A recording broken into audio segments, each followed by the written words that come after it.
The Supreme Court overturns Roe versus Wade in a shocking decision. So we'll talk just a bit about, well, we're going to talk mostly about what's happening there. So, strap yourselves in. There are 78 tabs, and most of them are just that. But yeah, we'll go over some of that. Justice Thomas says that other federally level decisions made by the Supreme Court should be reviewed, and has nobody on his side as immediacy. So we'll talk just a bit about what's going on with that. A man climbs up to the top of the Frederick Douglass Bridge in Washington, D.C. to protest the fact that Roe v. Wade is overturned, not knowing that this does not ban anything in the United States. So we will be talking about what's happening with that. And these billion-dollar U.S. companies will cover travel costs for employees who need to get abortions. It is going to be all this and more. I have no words right now. I am Jay Edgar, and this is Contemporary.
So, did anything of note happen over the weekend? Did we see anything happen? Maybe on early in the day on a Friday that might be changing the way that changing the way that our United States goes about things.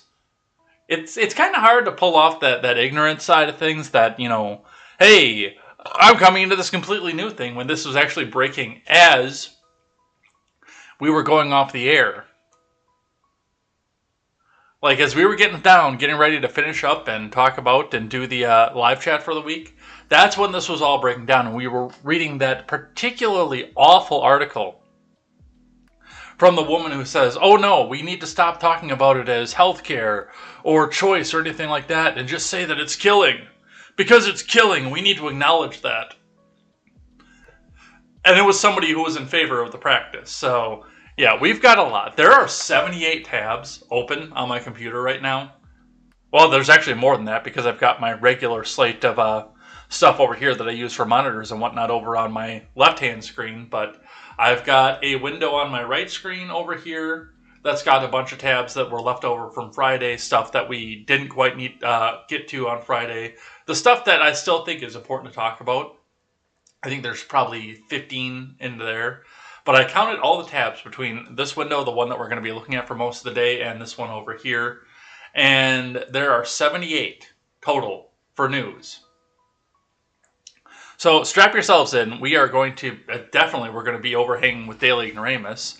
So I do hope that he understands a little bit, because I do want to make sure we get through the stuff with Roe versus Wade, definitely. But before we get started, speaking of the Daily Ignoramus, make sure you guys go check out the great programming from the other Turns to Pages Productions people.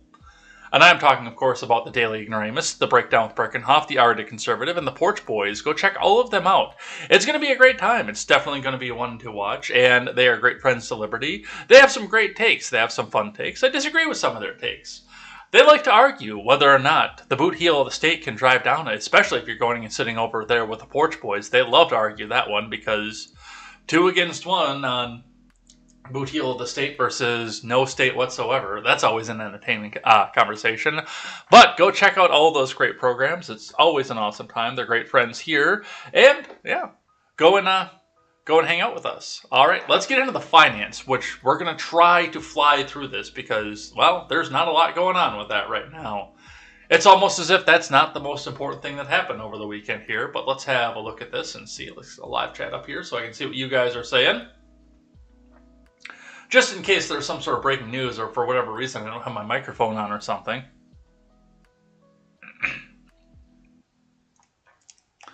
All right, let's have a look.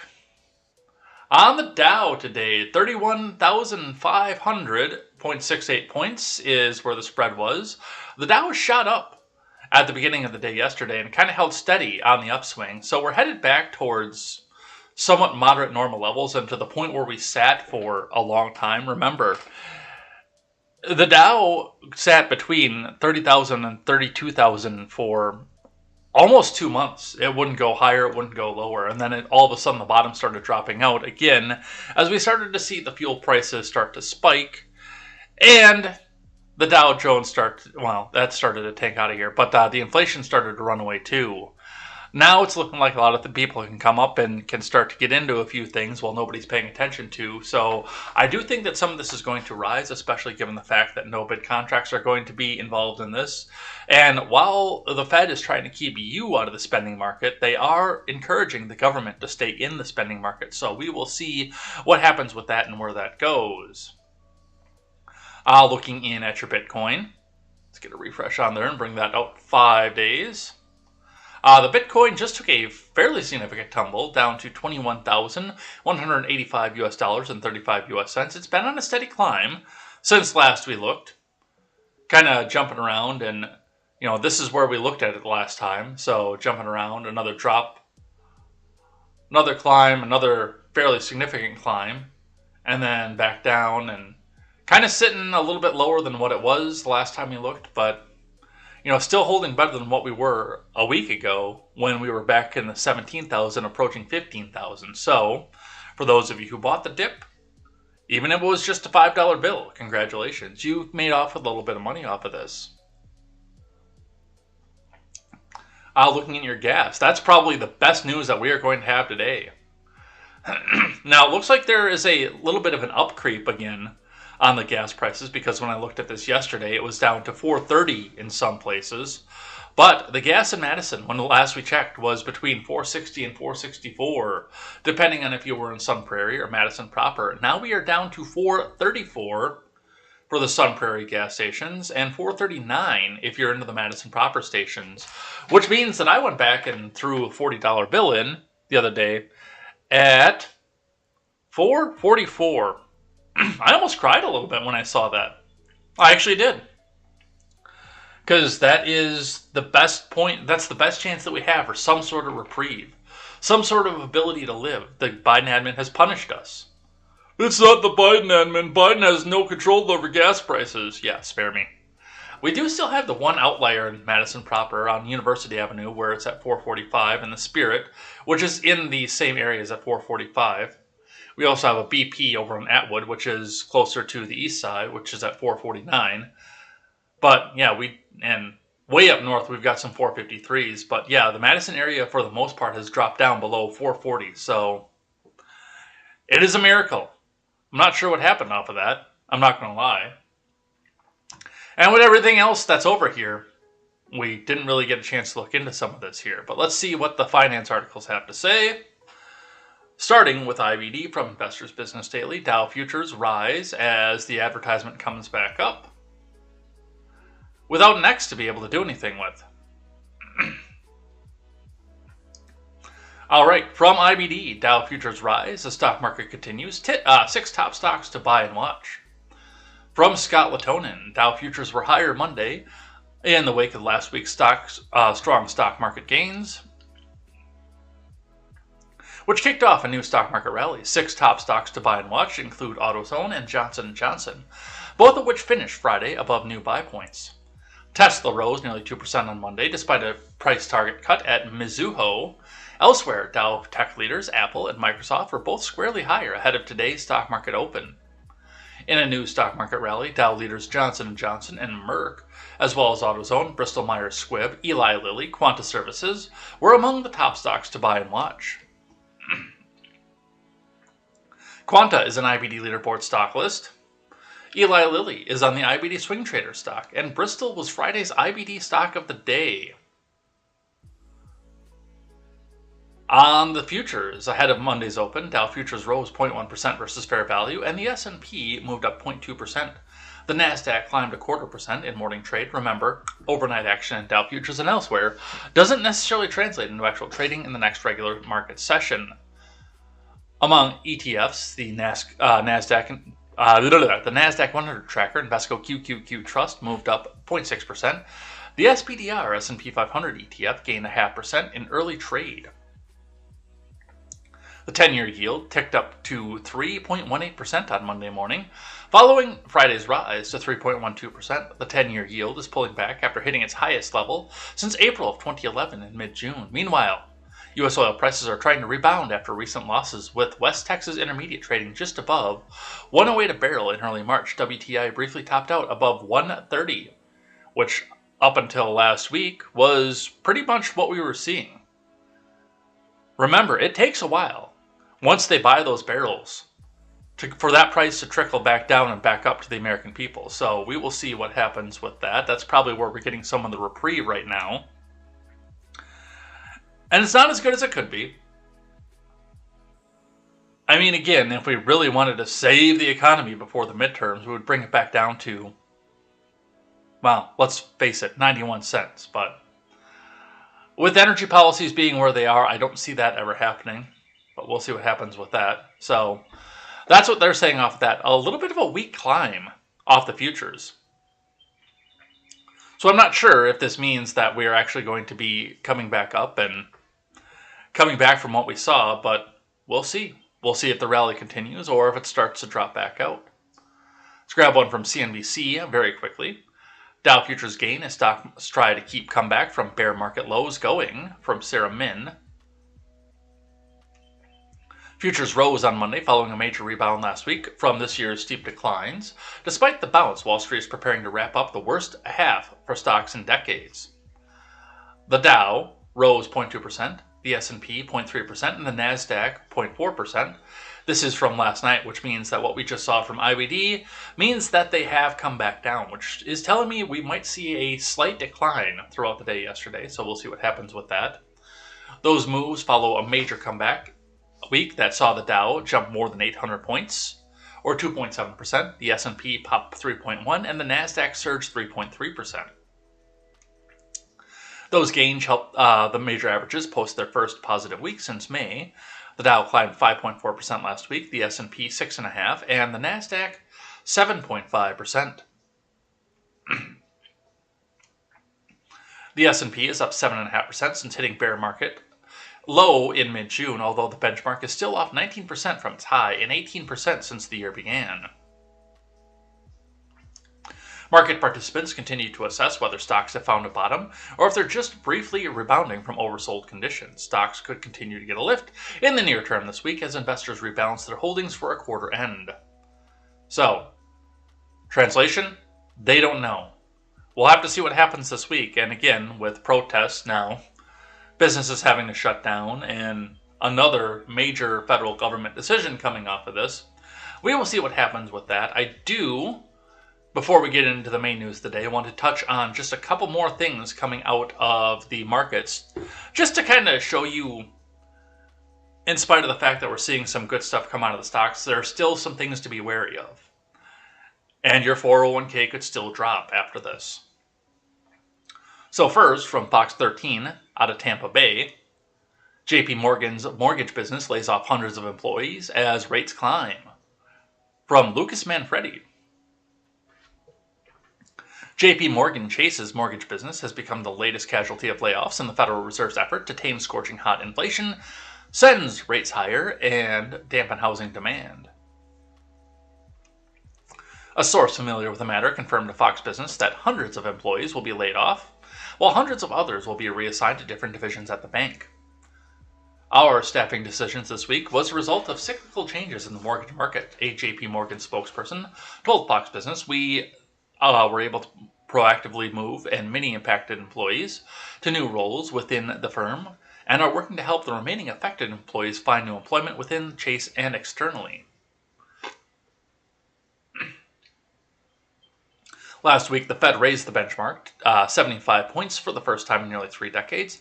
The move puts key benchmark federal funds rate range between 1.5% and 1.75%, the highest since the pandemic began 2 years ago. Officials also laid out an aggressive path of rate increases for the remainder of the year. Now, economic projections released after the Fed's two-day meeting showed policymakers expect interest rates to hit 3.4% by the end of 2022, which would be the highest since 2008. In addition, JP Morgan, Wells has also been laying off or reassigning employees in its home lending business. Now, with that being said, what does this mean for us? When we look at this, when we pay attention to what's happening here, the big one to note, the big thing to look at, the big thing to pay attention to is the fact that this is the stagflationary position that people have said. High inflation leads to high layoffs. The housing market is still way up there. People think that they're going to get way more out of their houses than they're actually going to get because they could get away with it for the last 2 years. And people can't afford to make the mortgage payment when they're getting a mortgage with a 5.5% to 6.5% interest rate on it.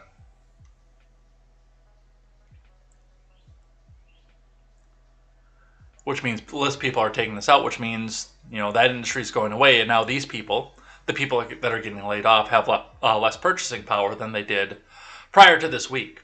And it's going to cycle, and it's going to cycle, and it's going to cycle again. I do hope that the drop in gas prices puts a damper on this, but this is something to continue to watch and see.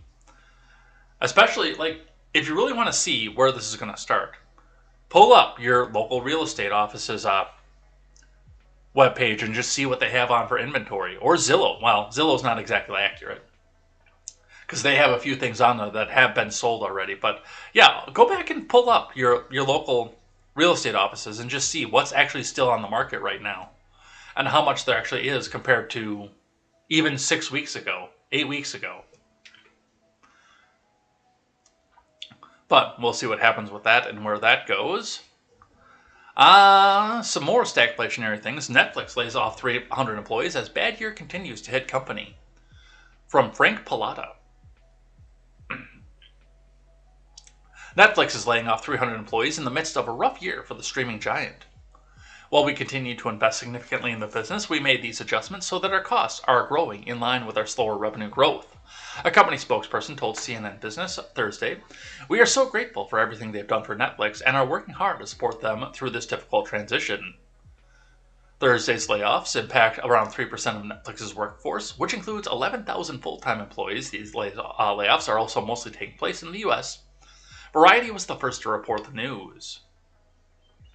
Again, it's entertainment. I was talking to my mom about this yesterday.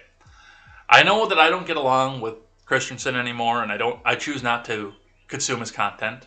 I'm glad that some of you still do, by the way, because in spite of the fact that I don't get along with him, I still think that he is probably one of the more informative repositories for information out there. So I'm glad that you guys still do. I just can't reward. You guys know the story. But I was on Clown World Chronicles with Papa Palpatine a few weeks ago, which I need to get that uploaded to the audio platform, by the way. But I was on Clown World Chronicles with Papa Palpatine last week, and he still consumes Matt's content and said that Matt is talking about the fact that his subscriptions are down. His paid subscriptions, his stuff like that, they're down like 30% off of the year. Entertainment is one of the first things to go, and with there being so many other entertainment venues out there for the streaming services, Netflix is not the top dog anymore. You can go get Paramount. You can go get Disney. I think Disney, in spite of their woke stuff, is actually the more popular one right now just because of the vast swath of things that they cover. Star Wars, which people still enjoy, even though it's Disney Wars, Marvel, and the Disney side itself. Even Amazon's doing better on its Prime service right now. So when people have to start making a decision, do I have this streaming service or this streaming service? They pick the one and they stick with it. So, rather when they're flush with cash, they can have all 10 of them sitting right there in a row. But we'll continue to watch that and see where that goes. And the last one, before we get into the big news of the day, Pornhub parent company denies reports that employees are fleeing. From Brandon Dre. Pornhub owner MindGeek denied allegations from a nonprofit that exposes sexual exploitation, claiming more than half its employees were likely laid off following the resignation of two of the company's top execs on the same day. Reuters reported on Tuesday that MindGeek said Chief Executive Officer Ferris Antoon and Chief Operating Officer David Tassillo resigned after more than a decade of running the adult website company, adding that despite both departures being planned earlier this year, the former executives will remain shareholders of the company. However, the National Center for Exploitation, the nonprofit that made the allegation, said in a statement Wednesday that the reported layoffs, which come from layofftracker.com, are more evidence that the infrastructure of the porn industry is crumbling and that MindGeek needs to be investigated. It is no coincidence that MindGeek's two top execs have fled amid a growing number of lawsuits. We and other law firms have filed on behalf of sex trafficking survivors whose abuse have been shown on Pornhub, Dawn Hawkins, CEO of the center, said, and because of the intense outcry from survivors, advocates, and corporations, and even from news outlets like the New York Times, the New Yorker, and the BBC that revealed Pornhub's criminality. But MindGeek told the Daily Wire that such allegations are categorically false. Look, I'm going to say it's probably really hard to go back and tell your friends that you work at Pornhub. And I'm going to say that's probably going to play some role in people leaving. But yes, the fact that you're having a major law enforcement case basically brought down on your company. I'm not saying it's going to cause all of the people to flee, but I think that it's more than MindGeek thinks that it is too. So I actually thought the story was going to be going in a completely different direction. But yes, that is what we see off the #1, apparently, adult website in the world. But there we go. All right. With that, we've filibustered. We've stalled long enough. We've got a good 6 viewers on right now. Oh, there's 7. Tell some friends that we're going to be going over riot footage, see if we can get some more people in here, because I want to see if we can get for 20 off of this one. But let's get into the big news of the day. It's in the air. It's on everybody's mind. We all know what's coming here. We're going to pick right back up where we left off on Friday to start with, from the Associated Press. Same article that we read on Friday. Supreme Court overturns Roe v. Wade. States can ban abortion for Mark Sherman. The Supreme Court on Friday. And the incendiary language in this, by the way. The absolute incendiary language of this. The AP has an agenda by sharing this back out, and we'll talk about some of this as we go. The Supreme Court on Friday stripped away women's constitutional protections for abortion, a fundamentally and deeply personal change for Americans' lives after nearly half a century under Roe v. Wade. The court's overturning the landmark court ruling is likely to lead abortion bans in roughly half the states. The ruling, unthinkable just a few years ago, was the culmination of decades of efforts by abortion opponents, made possible by an emboldened right side of the court, fortified by 3 appointees of former President Trump. Culture shift, blame game, evil Donald Trump. Both sides predicted the fight over abortion would continue in state capitals in Washington and at the ballot box. Clarence Thomas, part of Friday's majority, urged colleagues to overturn other high court rulings protecting same-sex marriage, gay sex, and the use of contraceptives, which we'll be talking about in another article. Pregnant women considering abortions already had been dealing with a near-complete ban in Oklahoma and a prohibition after roughly 6 weeks in Texas. Clinics in at least 8 other states, Alabama, Arizona, Arkansas, Kentucky, Missouri, South Dakota, Wisconsin, West Virginia, stopped performing abortions after Friday's decision. In Ohio, a ban on most abortions at the first detectable fetal heartbeat became the law when a federal judge dissolved an injunction that had kept the measure on hold for nearly 3 years, and Utah's law was triggered by the ruling going into effect with narrow exceptions. Abortion foes cheered the ruling, but abortion rights supporters, including President Biden, with a script in his hand, expressed dismay and pledged to fight to restore the rights. Protests built into the evening. and a number of cities, including thousands demonstrating against the decision outside of barricaded Supreme Court. Thousands more chanted, "We will rise up," in New York's Washington Square. At the White House, Biden said, "It's a sad day. It's a sad day for the court and our country. Hunter can't go and pressure his new mistress to go and abort. She might go and carry the term. He might not be able to wave that gun in her face, the one that he got illegally." He urged voters to make it a defining issue in the November elections, declaring that this decision must not be the final word. Outside the White House, Ansley Cole, a college student from Atlanta, said she was scared because what are they going to come after next? The next election cycle is going to be brutal. Like, it's terrifying, and they're going to do this again. What's next? Marjorie Dannenfelser, president of the SBA Pro-Life America, agreed about the political stakes. "We're ready to go on offense for life in every single one of these legislative bodies, in each state house and the White House," Dannenfelser said in a statement. Trump praised the ruling, telling Fox News that it will work out for everybody, okay? More op-ed garbage. The decision is expected to disproportionately affect minority women who already face limited access to health care, according to statistics analyzed by the Associated Press.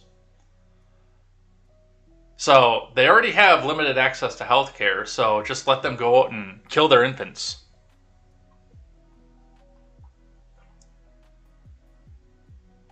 It also puts the court at odds with the majority of Americans who favored preserving Roe, according to opinion polls. All right. So there's a lot of reason that we are where we are. And I will probably talk a bit more about this once we get into the protest side of it, which that is... Let's see, where did we start doing protests? That is from right here, like, all the way down to here is just protest video. But I want to actually talk for just a second about what's happening here. Now, number one, there are protests, and there's a reason people are angry. And I've already come out and said that this is going to try to be harnessed for whatever agenda that they have at the end. Now, we saw some violent protests over the weekend. They didn't get a lot of media coverage for a reason. And we knew there was going to be violent protest. Even without the government actors in the crowd, we knew there was going to be violent protest. We knew that it was going to happen. You know, with Jane's Revenge coming out and saying that we're going to burn every pro-life pregnancy center down. Stuff like that. Because these people have been, you know, they've been propagandized to for their entire lives. Especially these young girls. And I've heard it. I've heard it from the public school. If Roe versus Wade falls, then Congress is going to rush right out and place a complete ban on your freedoms. Your right to vote is going to be gone, which I know that makes KTZed jump up and down in all happiness. They're going to take away your right to vote. You're going to become an incubator for the state. I mean, even Carlin, who got it right on most of the occasions, got it absolutely wrong off that one. Well, these people who want to overturn Roe versus... Well, he just said ban abortion, but these people who want to ban abortion, they just want the woman to be a sort of broodmare for the state. Now, I am unironically pro-life. I think it's brutal what they do. And yes, I understand that most of these are not done with a surgery and suck the limbs out. The vast majority of elected abortions are done with a pill. And even if that pill becomes banned, the elites, the rich, are still going to be able to go out and get there. And they bring up the idea, the penny royalty.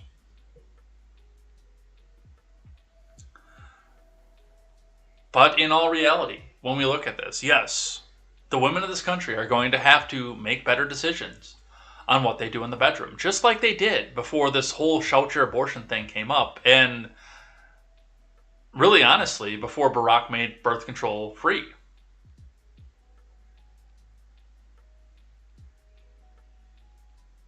I remember being in the dating scene in those years where people actually had to think about what they did and who they did it with. That's not that long ago. Well, we're pushing on 20 years at this point, but...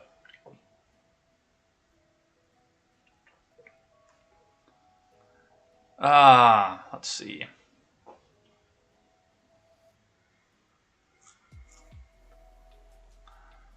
Surveys conducted by the Associated Press, NORC, Center for Public Affairs Research, and others have shown majority favor for keeping abortion legal in all or most circumstances, but many also support restrictions, especially later in pregnancy. Surveys consistently show that about 1 in 10 Americans want abortion to be illegal in all cases.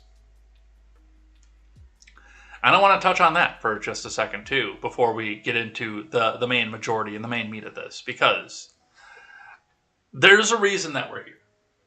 There's a reason we're having this conversation right now.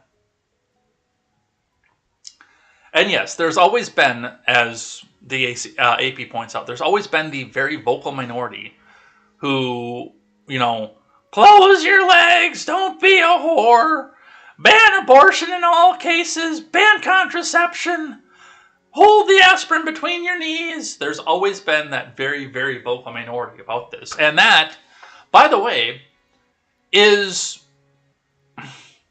because of the way they've been propagandized to, what the left believes is behind all this. But I want to point something out. I talked about this. I don't know. Can I get the video back up? 79 tabs.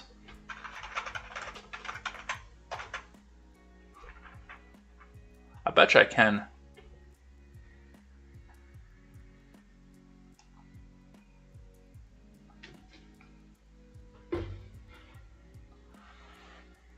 I bet you Netflix is going to make this...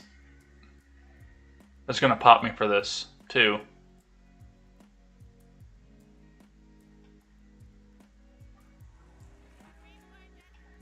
Yeah.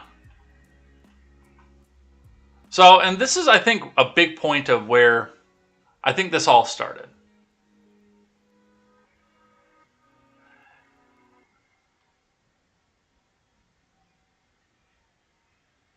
We're going to come all the way down here to the fanfare. As that little guy will steal your heart. These days, abortion providers have been terrorized by the right into downplaying their abortion services. You should be proud of it. You're doing a good thing. It's like if Hogwarts advertised its PE program. Don't do that. Tell everyone about the magic. We came for the magic. And true story, I call my vagina the goblet of fire.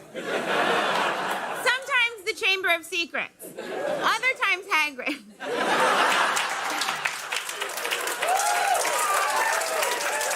Here's the thing. Every character, book title, everything about Harry Potter sounds like a name for your vagina.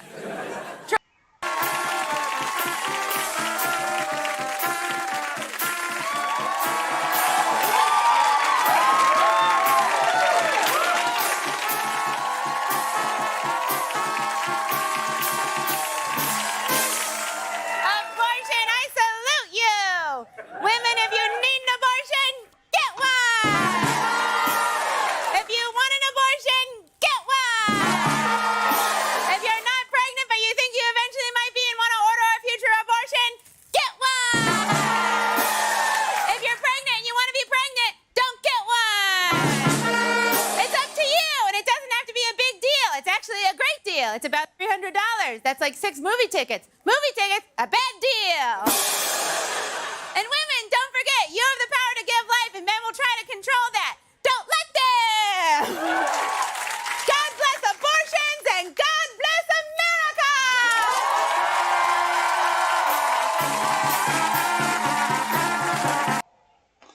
And it's a sentiment like that where I really think that a lot of this started. It's definitely a sentiment like that of, and now we're sitting here. Like when the Trump presidency started, that was another big one for this. When we started to see things like, I mean, this is from 2018, so this was after Kavanaugh, but when we start to look at things like this, and people are talking about doing this later and later, and being proud of doing it later and later, A lot of people say that the abortion wasn't actually the constitutional right to abortion. It was the constitutional right to privacy. That you had a right to privacy for your medical procedure between you and your healthcare provider. But the problem with it was, and again, the reason I think we're sitting here, is it was the overstretch. The fact that it's not private anymore. Well, for lack of a better word, they're shouting their abortion. Almost daring somebody to go back and do something about this. Had the sentiment stayed exactly where it was in the early 2000s, we would not be having this conversation. No, we wouldn't. We would instead be sitting out here. There'd be a few vocal churchy people coming out and saying, oh, those darn whores, they got their legs open all the time and are using abortion for birth control, and a few people screaming and saying, why are you protesting outside the Planned Parenthood? So that's where I think that we are today. Let's look at some other things coming off of this. All right, from the Hill, 5 takeaways from the Supreme Court's abortion ruling from Niall Stanage. The Supreme Court made its most dramatic intervention in the American life in decades on Friday, striking down the 1973 Roe v. Wade ruling that had provided a constitutional right to abortion. The rescinding of the right is likely to lead to the banning of abortion in around half the states in the nation. 13 states already had so-called trigger laws designed to make terminating a pregnancy illegal almost as soon as Roe fell by Friday. 9 states had outlawed abortion, according to the New York Times, a former newspaper. Friday's ruling had been anticipated since early May when Politico published a draft, a felony draft, by the way, by Justice Samuel Alito overturning Roe. The final version did not differ significantly from that draft, yet the announcement delivered an enormous detonation that reverberated across the nation in the world. Here are some of the biggest political takeaways. Devastated Democrats hope anger galvanizes voters. It's, I think, too early for that, and we still have 5 more months of economic news, 4 more months of economic news before this starts to affect people. In the immediate aftermath, there was talk of expanding the court or abolishing the filibuster in order to enshrine Roe's protections, but even as liberals grapple with the loss of a right that has existed for half a century, it's not a right, they're also holding out hope of an electoral silver lining in November's midterm elections and beyond. Voters need to make their voices heard this fall, President Biden said in the White House on Friday, responding to the decision. They must elect more senators and representatives who codify women's right to choose into federal law. Supreme Court deepens its partisan image problem, which it's always had, by the way. It goes in the direction the Hill likes, or it went, rather, in the direction that the Hill liked, so it wasn't a problem up until evil Donald Trumpler got to nominate 3 justices. The anti-abortion movement wins its biggest victory of the 50-year struggle. Which, again, I don't think this would have ever come forward unless they came out and said, we're going to do this, and we're going to go harder into this. As I said, it was about a right to privacy. If you'd have kept it private, we probably would not be having this conversation right now. Other rights in the crosshairs? No, they are not. Justice Thomas does not have the political will to do this. And the nation's temperature rises higher. Biden urged his Friday remarks that any protest should be peaceful, peaceful, peaceful. He has good reason to urge calm. Because if there are any riots, that means that the January 6th thing is null and void, which, given what we saw in Arizona, I think it probably already is. But we'll talk about that when we get down to the riot side. And of course, now we have to go back, and this is the bargaining side of the stages of grief. From NBC, what Supreme Court justices said about Roe and abortion in their confirmations. You know, because you've always got the political cartoons out now that shows all 4 of the latest appointees saying, Roe versus Wade is settled law, with their fingers crossed behind their backs. You know, taking the meme directly away from Seamus Coughlin over on Freedom Tunes. After Friday's Supreme Court ruling overturning Roe v. Wade, lawmakers who support abortion rights argued that some of the justices who voted in the majority opinion misled senators during their confirmation process. This decision is inconsistent with what Justices Gorsuch and Kavanaugh said at their testimony and the meetings with me, said Susan Collins. The future of the landmark decision has long been a topic of Supreme Court confirmations. Coney Barrett. Roe is not a super precedent because calls for its overruling have never ceased. But that doesn't mean Roe should be overruled. It means that it doesn't fall on the small handful of cases like Marbury versus Madison and Brown versus Board that no one questions anymore, she said. Kavanaugh. It's an important precedent of the Supreme Court that's been reaffirmed many times, Kavanaugh said of Roe. It is not as if it's just a run-of-the-mill case that was decided and never been reconsidered. But Casey specifically reconsidered it, applied the stare decisis factors, and decided to reaffirm it. That makes Casey a precedent on precedent. Gorsuch. Once a case is settled, that adds to the determinacy of the law. But there's no law. What was once a hotly contested issue is no longer a hotly contested issue. We move forward, he added.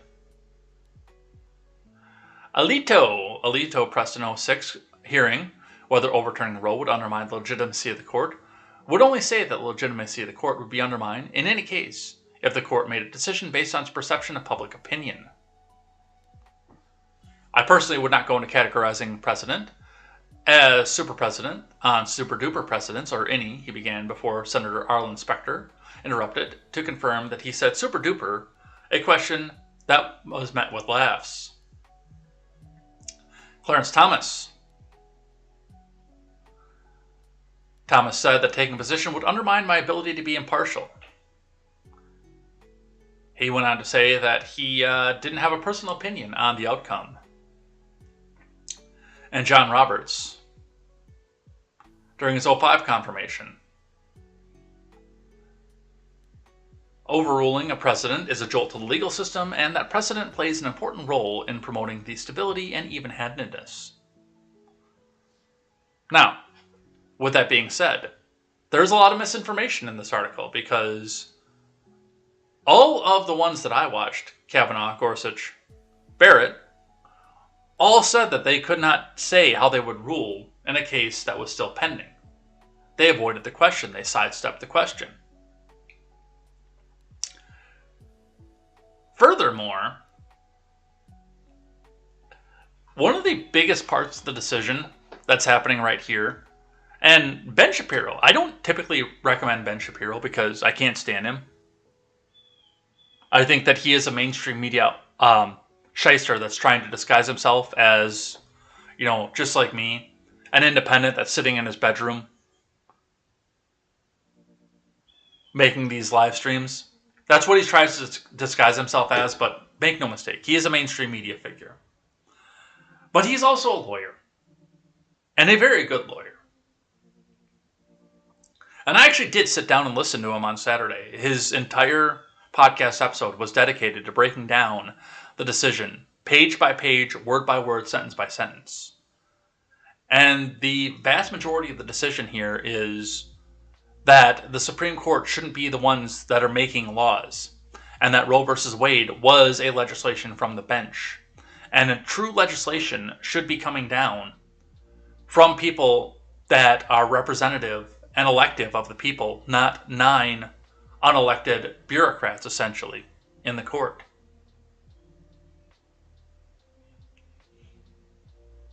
And therefore, if you want something like this, it's not enough to go pay attention to who the president is. You need to know who your representative is, who your senator is, who your local rep is, who your local senator is, assemblyman. Some of your state legislative houses have different names for their various people. I know for us it's assembly and Senate, state senate.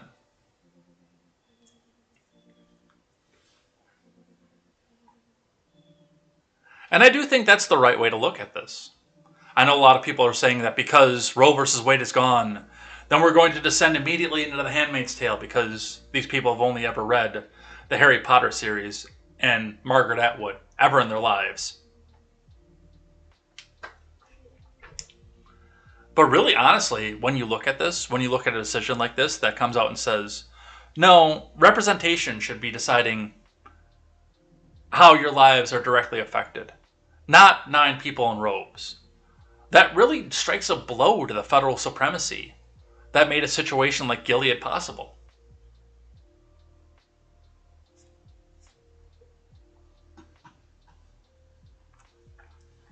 From Politico, Justice Thomas. SCOTUS should reconsider contraception, same-sex marriage rulings. From Quinn Forgy and Josh Gerstein.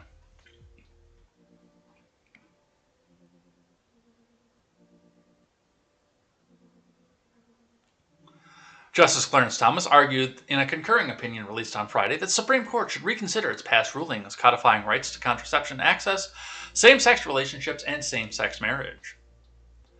I love, by the way, how the fact that he said this and Amy Coney Barrett and Neil Gorsuch and Samuel Alito and Brett Kavanaugh, like,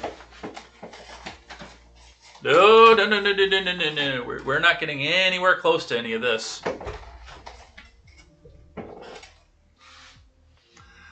Automatically means that these are the next things that are coming up on the chopping block. The sweeping suggestion from the current court's longest-serving justice came in the concurring opinion he authored in response to the court's ruling revoking the constitutional right to an abortion he also released on Friday. In his concurring opinion, Thomas, an appointee of HW, wrote that the justices should reconsider all the court's substantive due process precedents, including Griswold, Lawrence, and Obergefell, referring to 3 cases having to do with Americans' fundamental privacy, due process, and equal protection rights. Since May, when Politico published an initial draft majority opinion of the court's decision on Friday to strike down Roe v. Wade, Democrat politicians have repeatedly warned that such rulings would lead to the reversal of other landmark privacy-related cases. But, once again, these are situations where you should be able to, have your local elected politicians mostly, but even your federal politicians should be involved in this more than 9 unelected bureaucrats who are appointed by a president you may not like, or may like in the situation that it be. And then if those people do something you like, then you can reward them and give them more infinite time in the office. They love infinite time in that office, don't they? And if they do something that you happen to not like, then you can punish them by taking away their seats.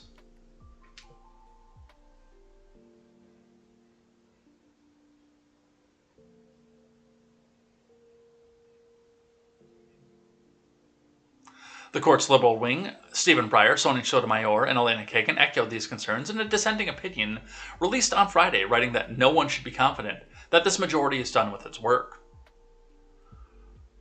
The constitutional right to abortion does not stand alone, the 3 justices wrote. To the contrary, the court has linked it for decades to other settled freedoms, including bodily integrity, familial relationships, and procreation. The court's past rulings in Roe, Griswold, Lawrence, and Obergefell, and other cases are all part of the same constitutional fabric.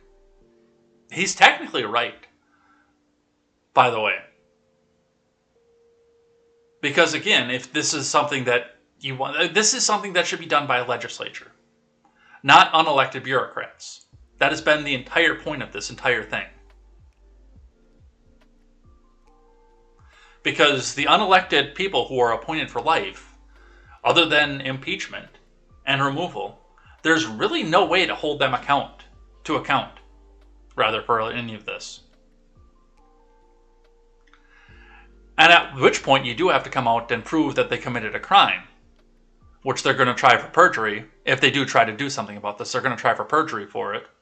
Or, if you've been credibly accused of treason, then all of your Supreme Court justices should be removed too. That's actually going through the ranks as well right now. Whereas if Let's bring this to the federal level. If this is either a national abortion ban comes down from Congress, which I don't think Republicans in Congress are stupid enough to do that. They're very good at losing, don't get me wrong, but I don't think they are that stupid. But if they decided that this is what they're going to do, in 2 years, the vast majority of them, probably 70% of the people who voted yes to make this, we'll take the House, for example. There's a 350 House seat majority for Republicans. And in lockstep, all 350 of them vote for a national abortion ban. It goes over to the Senate. There's a filibuster-proof majority over there. And then it goes to the president, evil Ron DeSantis, and he signs it into place and starts handing out red robes. Within 2 years, 70% of those people in the House do not have a seat again. Ever again. Probably can't come home. Probably have to go find someplace out in Utah or Wyoming to live. Because you can punish these people. You can't punish the Supreme Court members. There's no way to do it.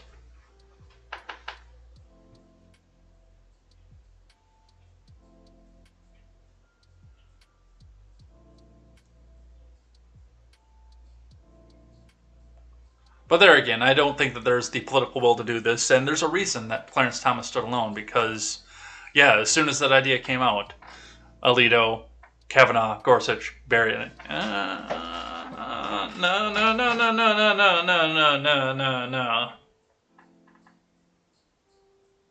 We ain't touching those ones.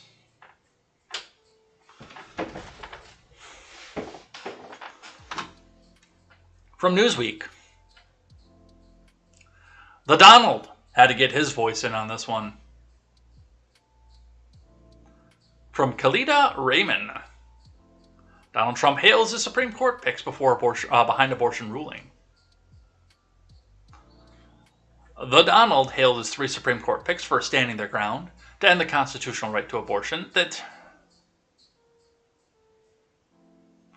I always love where they say to end the constitutional right to abortion. There is no constitutional right to abortion. There is the right to privacy under the 14th Amendment, but again, these people weren't being private about this. And one of the other things that I've pointed out on numerous occasions, your rights, your constitutional rights, are the things that you would have, with the exception of facing the legal system, obviously, because if you were out away from society with no one else around you, there would obviously be no legal system. But your constitutional rights are what you would have if you were out away from society with nothing around you. Life and the ability to defend it, liberty, the right to not be owned by somebody else, and the pursuit of happiness. The right and the ability to go back out and try to improve your situation.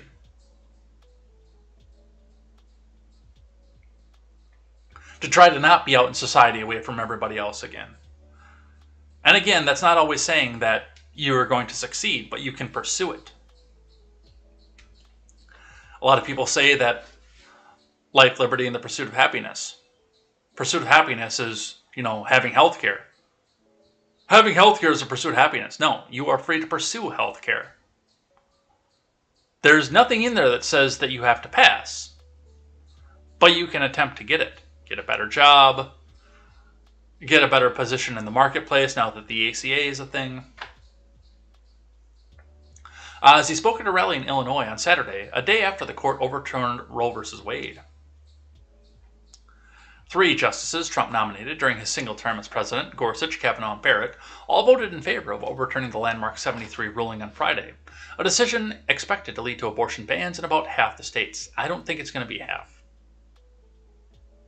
And even if it is half, I think that a lot of them are going to be overturned to 6 to 12 weeks. I know a lot of people are saying, well, why can't we be more like Europe off of this? Well, Europe has a pretty strict across the board 24-week ban. The vote was 5-4 in favor of overturning Roe. Yesterday, the court handed down a victory for the Constitution, a victory for the rule of law, and above all, a victory for life, Trump told the crowd during Saturday's rally in Mendon. Trump said that he promised in 2016 to appoint judges and justices who would stand up for the original meaning of the Constitution and honestly and faithfully interpret the law as written. Thanks to the courage found within the U.S. Supreme Court, this long, divisive issue will be decided by the states and by the American people, okay? The great people, the great American people, they'll decide. Some will decide wrong, some will decide right. It's the way it should have been many, many, many years ago. And that's the way it is now, so congratulations. As for the Republican Party, great party. Except for the Liz Cheneys out there. I'm a part of that party. We are today the party of life, and we are the party of everyone.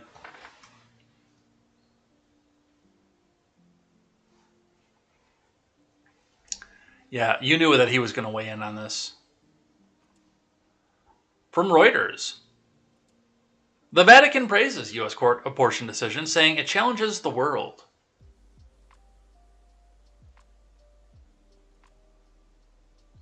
Pope, I don't think this is the flex that you think that it is.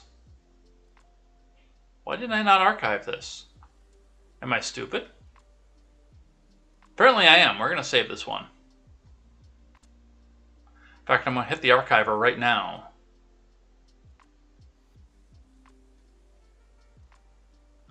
Alright, what else is happening here? Bill Clinton got involved in this one. From the Hill, Bill Clinton. Supreme Court's Roe v. Wade decision has put our democracy at risk, man. From Carolyn Bakil. Former President Clinton is slamming the Supreme Court's ruling to overturn Roe v. Wade, saying it contributes to putting democracy at risk and calling the High Court radical and activist. This decision puts partisanship ahead of precedent, ideology ahead of evidence. It puts the power of a small minority ahead of the clear will of the people, Clinton said in a statement on Friday. This jarring removal of rights that had been long guaranteed, along with decisions gutting the Voting Rights Act and abolishing any judicial remedy for admittedly unconstitutional gerrymandering by state legislators and abuses of power by federal authorities, has put our democracy at risk in the hands of a radical activist court, he added. Yeah, those are some big words. Given the people that you put on the court, Mr. Clinton. He said voters should be electing people who will defend, not deny, our cherished rights and liberties, in addition to confirming judges who put the importance of the Constitution over partisanship. His wife, former presidential nominee Hillary Clinton, called the decision a step backward for women's rights and human rights.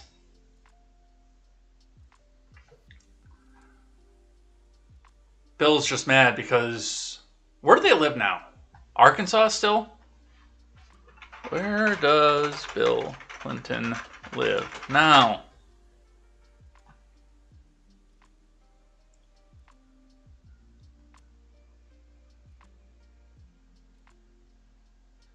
I don't want to see the house. I just want to know what city they live in.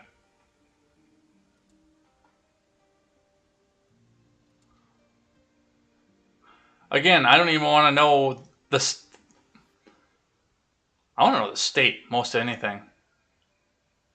D.C. Okay, so in D.C.,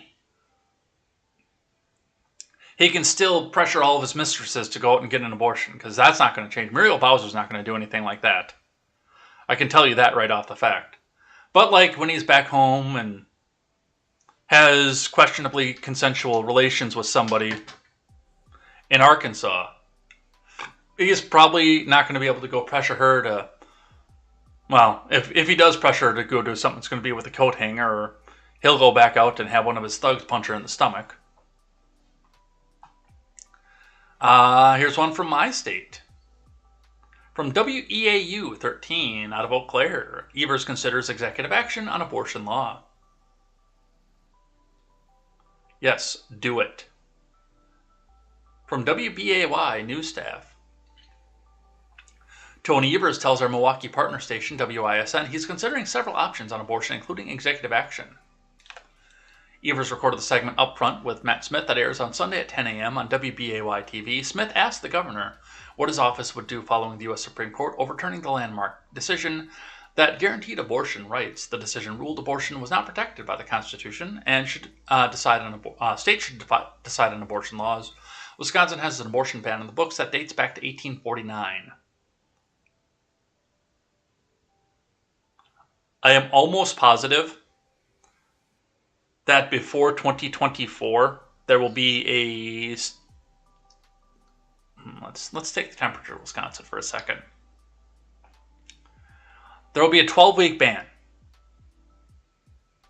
The 1849 law is going to go away and it's going to be replaced with a 12-week ban before 2024. I would almost say before the end of the year it probably will be. But let's listen to the teachers union puppet. Is your administration planning any immediate executive action?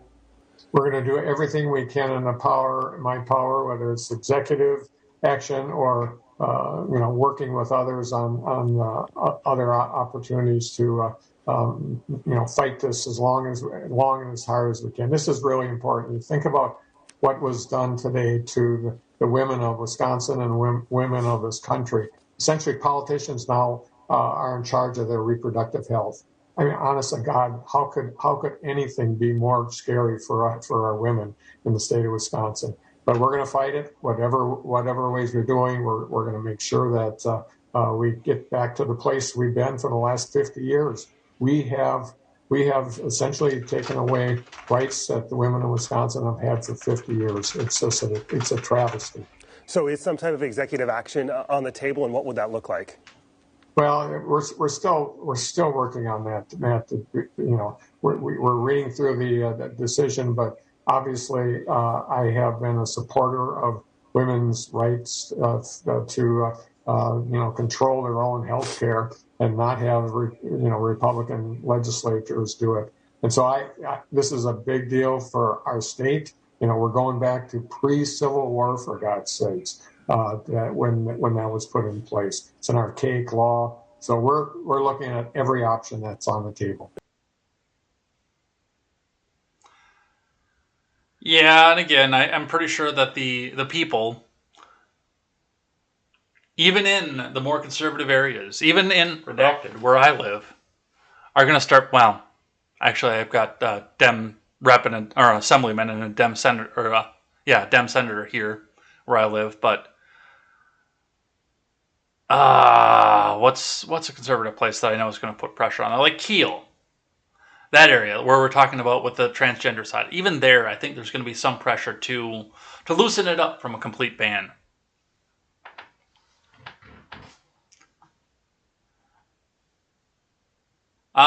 Christy Noem says doctors, not pregnant mothers, should be prosecuted following the Supreme Court abortion ruling, which is an interesting take. I think it's correct, but it's an interesting one because, of course, somebody else is out there seeking it as well. But from Danielle Wallace, Christy Noem on Sunday praised the recent Supreme Court ruling that overturned Roe v. Wade as a decision that follows the science, asserting doctors who perform abortions and not vulnerable women in crisis situations should be the ones prosecuted going forward. Noem, who appeared on multiple cable television programs Sunday morning, is the leader of one of 13 states with trigger laws banning abortions, except in cases to save the life of the pregnant mother that took effect following the Supreme Court's ruling in Dobbs v. Jackson Women's Health Organization. It's still about rights and liberties, Noem said on Fox and Friends Sunday. With the Supreme Court ruling, it's about every single right, every single life having the right to live. And technology has developed. Science has revealed more and more of what's going on in the womb, and we know more than we did 15 or 20 years ago. I think it's incredibly important that we use the science to recognize that every single life is precious and that it deserves to be protected under the United States Constitution. I think that's fair.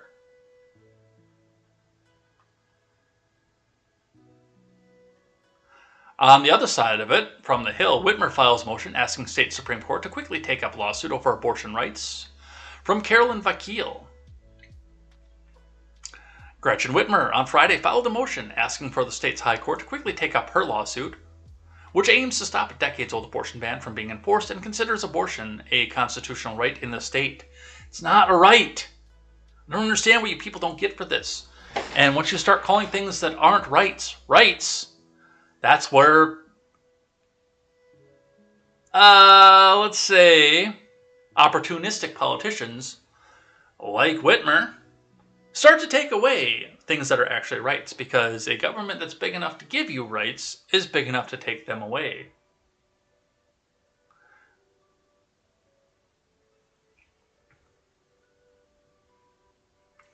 We need to clarify that under Michigan law, access to abortion is not only legal, but constitutionally protected. The urgency of the moment is clear. The Michigan court must act now, Whitmer said in a statement. With today's U.S. Supreme Court decision, Michigan's extreme 1931 law banning abortion without exception for rape or incest and criminalizing doctors and nurses who provide reproductive care is poised to take effect, she added. If the 1931 law goes into effect, it will punish women and strip away their rights to make the decisions about their own bodies. Whitmer's remarks came after the federal Supreme Court overturned Roe v. Wade, eliminating the constitutional right to an abortion. The ruling gives states the authority to determine abortion rights restrictions, creating a patchwork of different rules across the country.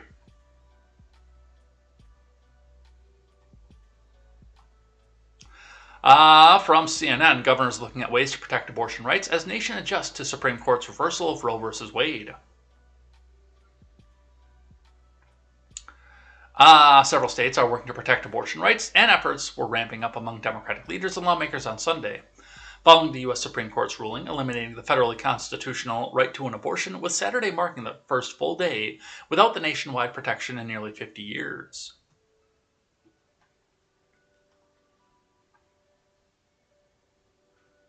The impact of Friday's historic ruling that struck down the 73 legal precedent known as Roe v. Wade was felt immediately, with at least 10 states effectively banning abortion as of Saturday night. Another 5 states were expected to enact varying trigger laws limiting abortion in the coming days and weeks, including Wyoming, Mississippi, Tennessee, Texas, and Idaho.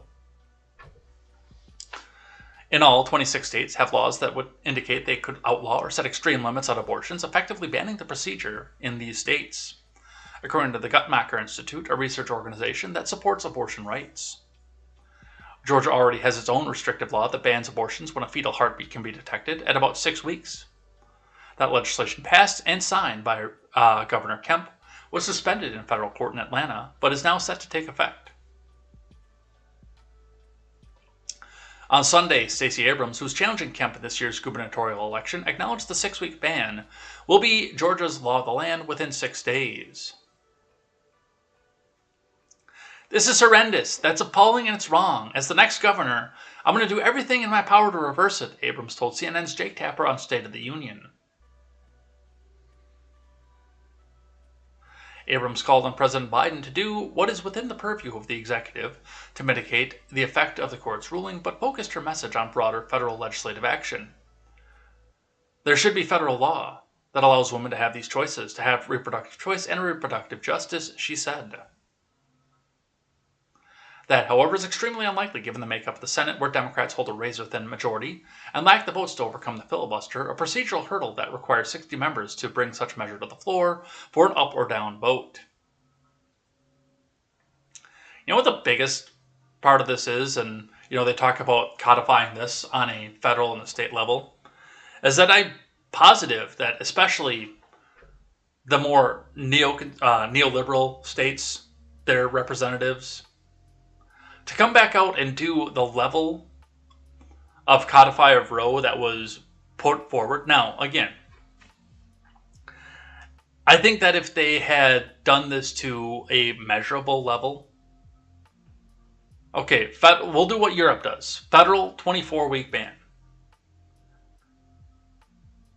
They might actually have had this, but they overstretched it, and I've read the bill, and it is up to the moment of birth for any reason.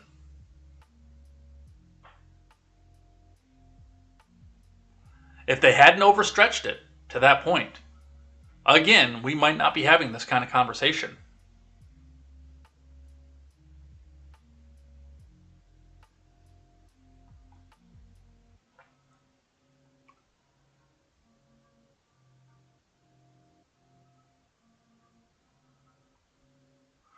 In the meantime, other Democrats are taking a more DIY approach to what many have described as a national health crisis since the ruling came down on Friday.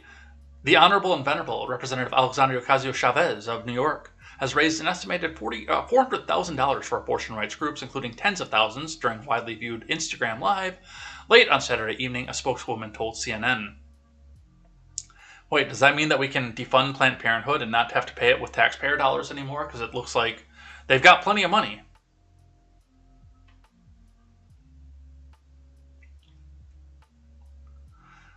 Chavez on NBC's Meet the Depressed on Sunday morning also suggested Biden expand access to abortion through a variety of means, including opening of clinics on federal lands inside states that have or plan to enact bans, and to use the tools of the executive and federal agencies to help make medical abortion through pills obtained by mail more easily accessible. We'll be talking about that crazy lady later. California offers a blueprint for states affected by Supreme Court gun ruling.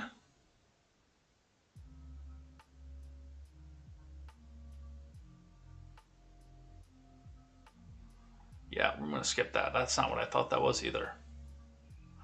Back to my state again. Dane County DA pledges not to prosecute 1849 abortion law.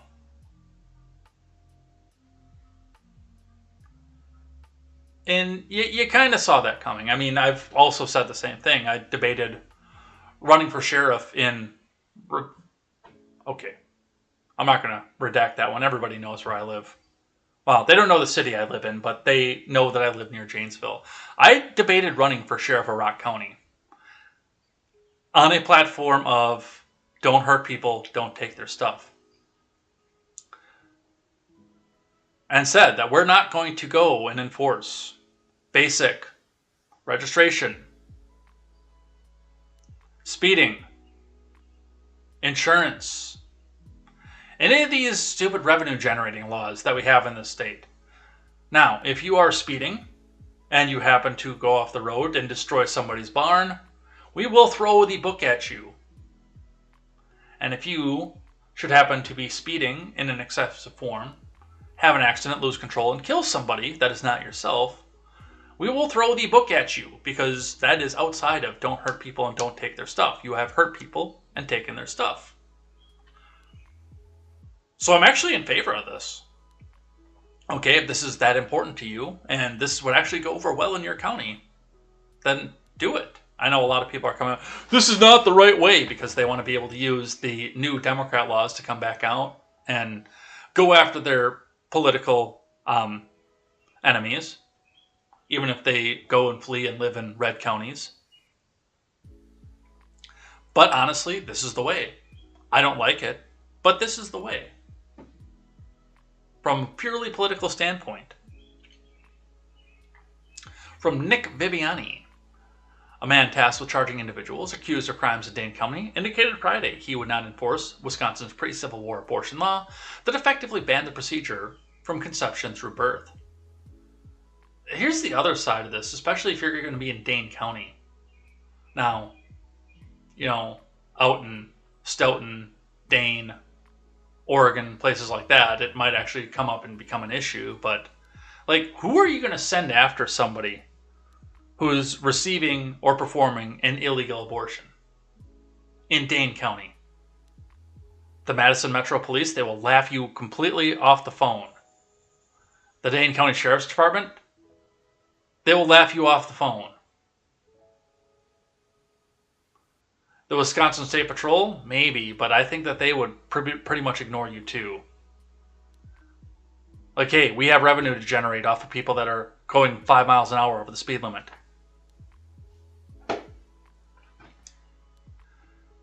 I have every intention of utilizing the power of Dane County voters entrusted in me, and will use my discretion to prosecute only those crimes that keep our community safe and represent our collective values, like being conservative in Dane County. District Attorney Ismail Ozan said. His words were echoed by Madison Mayor Satya Rhodes Conway and the city's Common Council, the latter having passed a resolution expecting this decision to come that declares the city has other priorities when it comes to crime and will not be prioritizing investigations related to abortion. Rhodes Conway added that her office will back the Madison Police Department if it does not arrest people for violating the law, which they won't. Like, if somebody in Madison actually tried to enforce this, that officer would be run out of town. Or probably killed.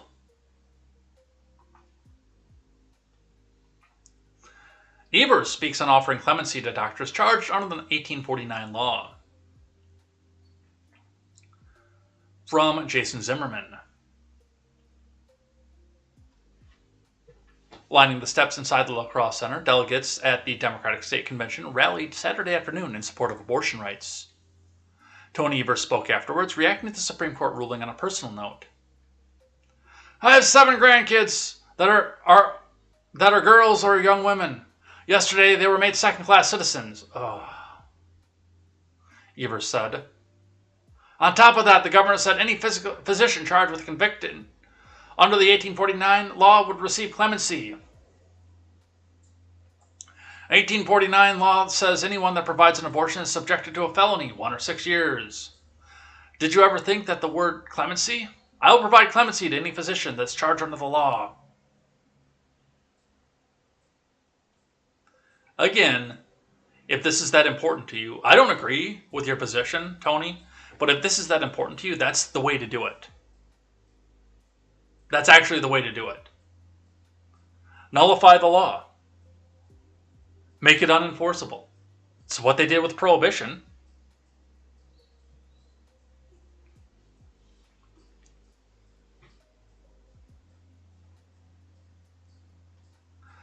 From CNBC on the other end of it, Missouri becomes the first state to use trigger laws to ban abortion following Roe v. Wade. Oh, this is just video.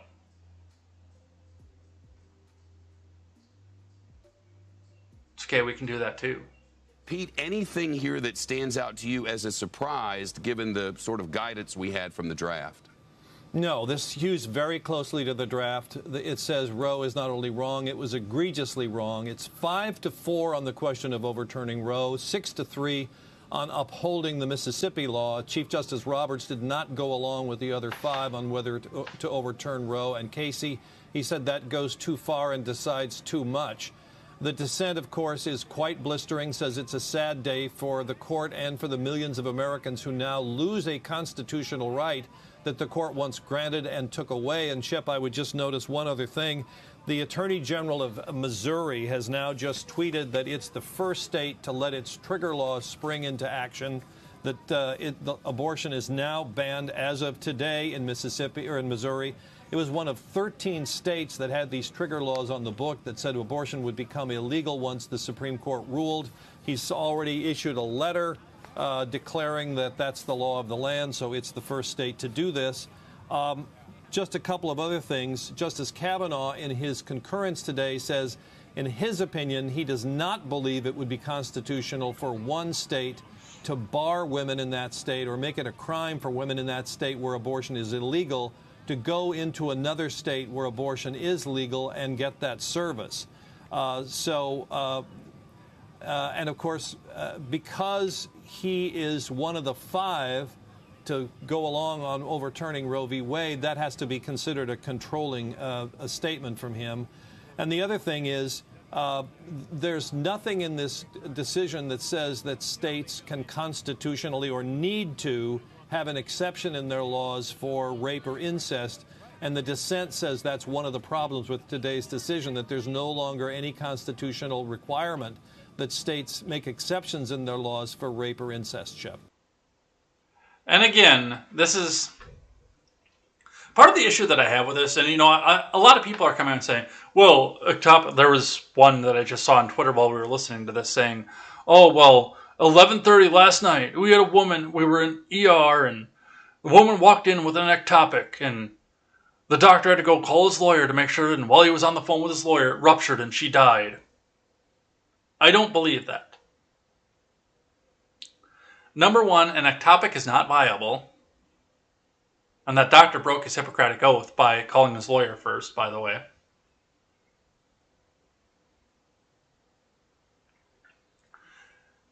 And number two, it just happened to get an ectopic as this was coming back down.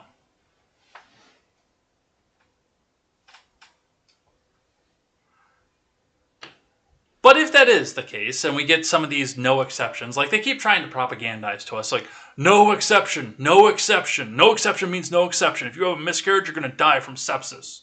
Because it's technically an abortion. It's not. It's not a viable pregnancy.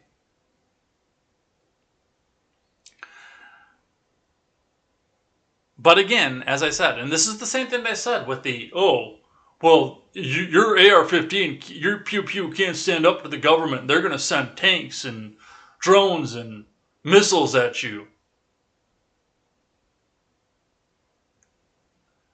You can only stack up so many bodies, whether it be by no exceptions abortion cases for non-viable pregnancies like ectopic and miscarriage, or sending way too much force after somebody who has a couple sporting rifles. You can only stack up so many bodies. You can only have so many bodies on the news before other people come back out and start saying, are we the bad guys? And again, these lawmakers start losing their jobs at that point.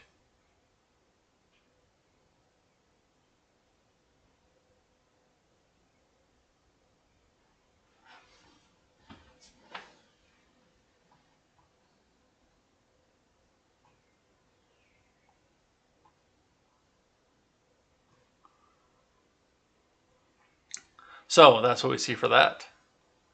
All right, what else do we have here? I got a couple instances of people who almost get it. Because there are some leftoids out there that are like right on the edge of getting it. Like they're right on the edge of understanding what's going on here. They just need to take that extra little step and they're there. And surprisingly enough, SE Cup is one of them. SE Cup tweets out in a thread, it's taken me a minute to decide whether I wanted to share this, but ultimately, I felt like I had to. Yesterday, Anna Navarro, you made an argument that one of the reasons you were pro-choice was because you knew children with special needs in your family. So do I. You said you have a step-granddaughter with Down syndrome and a step-grandson who's very autistic, and that there are mothers and people who are in that society or in that community that will tell you they've considered suicide because that's how difficult it is to get help. I have an autistic child. I have never met a parent of an autistic child or any parent of special needs child who say they wish they'd aborted him or her. These children face enough stigmas and challenges. Please don't use our incredible, special, wonderful superhero kids to make political arguments, especially about the benefits of abortion. I have been clear. I don't want Roe overturned. But don't even for a second make it about our special needs kids. Not even 1 second. Make the argument that you don't want to have a kid.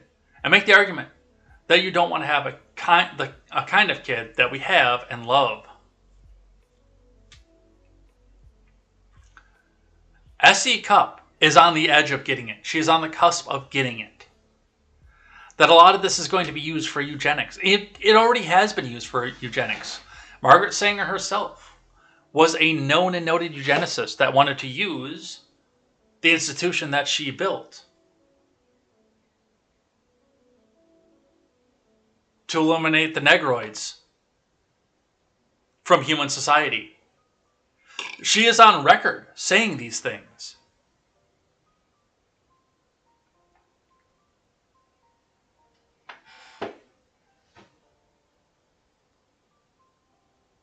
So, Cup, just come out and say this. Take this to its logical conclusion. That's the same thing, too, with, I saw another one. And, again, there are so many of them out there that I could not nearly get all of them onto the screen. But a woman walking around an abortion protest with her kids and her husband, 3 kids, toddler age, all hanging off of her like kids do, with a sign that says, "Don't force this on anybody." What do you think those kids are going to think once they grow up and they find this sign, when they're looking through the photo album and they find this sign and realize that their parents' love for them was conditional on the fact that they happened to be wanted at the time? It's the same with that crazy lady walking around with her belly painted up, clearly about ready to pop, 8 to 9 months along, that says, "Not yet a human."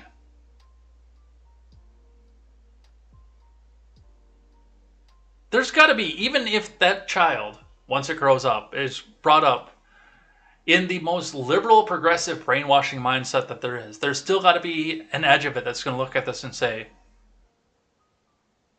wow, my mom didn't think very highly of me until I was born.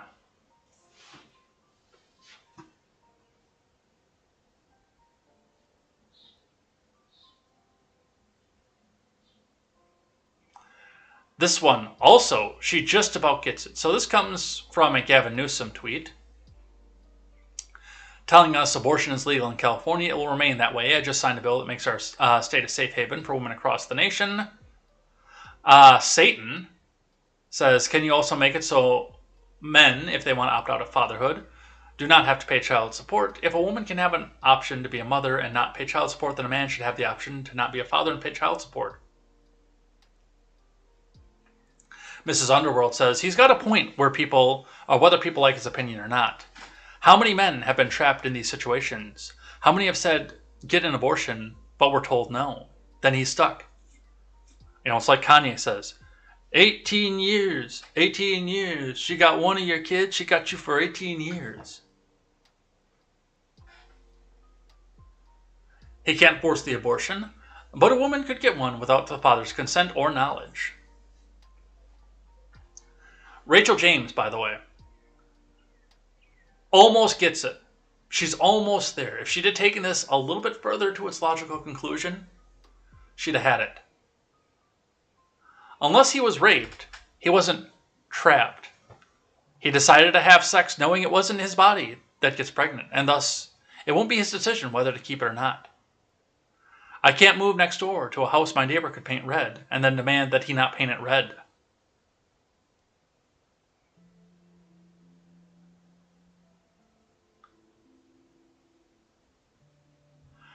She decided to have sex knowing that there's a possibility she could get pregnant. You're almost there, Rachel James. Just take that to its next logical conclusion. You're so close. You almost get it. Almost.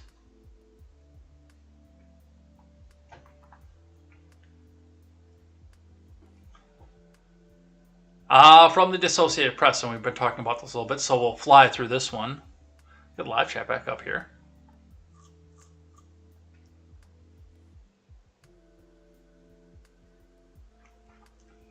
Dems hope to harness outrage, sadness after abortion rulings. Sadly, I think it's too early for that. From Steve Peoples and Mike Catalani, or Catalini rather. The shock quickly turned to sadness for Victoria Lowe, the 37-year-old lawyer working outside a cafe in suburban Bucks County, Pennsylvania, said she couldn't believe the Supreme Court stripped away the constitutional right to an abortion that women have had her entire life. She started to cry. I don't understand how they could reach this conclusion, she said. In the immediate aftermath of one of the Supreme Court's most consequential rulings, it was too soon to know how deeply the political landscape had shifted. But in this politically competitive corner of the most important swing states in the U.S., embattled Democrats hope to harness the emotion from women like Lowe to reset what could have otherwise been a brutal election year environment. For much of the year, the threat to abortion rights has seemed somewhat theoretical, overshadowed by more tangible economic challenges, particularly inflation and rising gas prices. But the Supreme Court's decision ensures the abortion will be the central issue in U.S. politics for the foreseeable future. Yeah, see, no, I don't believe that, because the Ukraine war was supposed to be the central issue in the foreseeable future.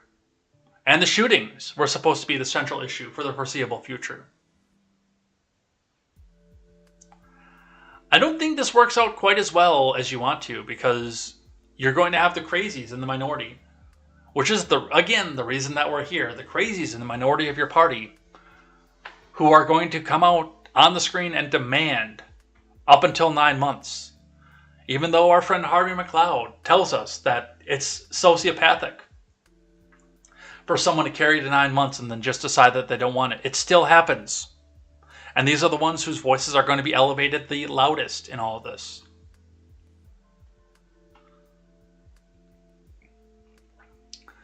Night of Rage protests erupt in violence across the country. Fox News HQ targeted, fireworks shot at police, pro-life woman attacked, journalist assaulted.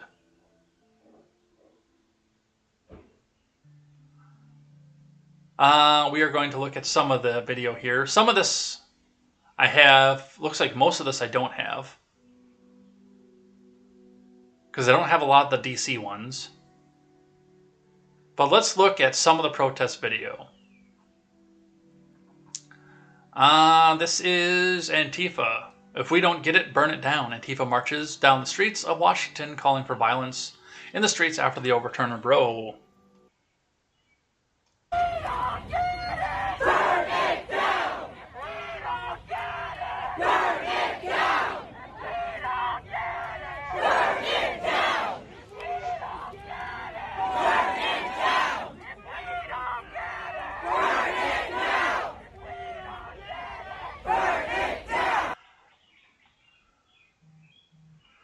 Let's see. Group has grown considerably after many protesters joined when they came by. All right.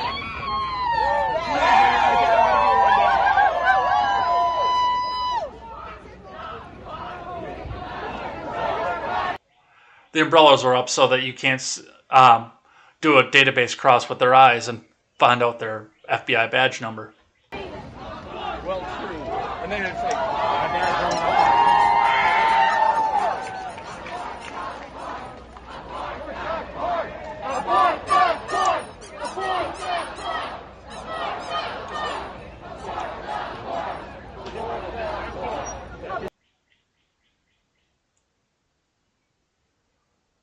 we saw that clip already from another angle. Live in DC, woman flips off and shouts at diners as Antifa marches through downtown. Fuck the state, people must decide their fate. Fuck the church, fuck the state, people must decide their fate.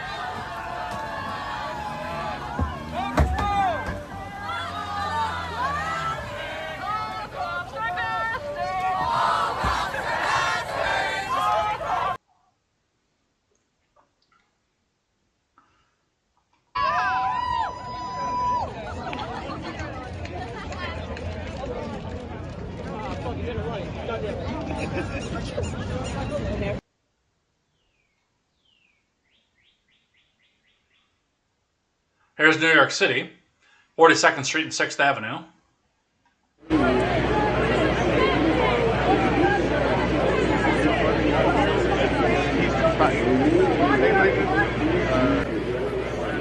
City Police Department. Since you have refused to leave the roadway, you will be placed under arrest on the charge of disorderly conduct. If you do not cooperate and accompany the arresting officer to the prisoner transport vehicle,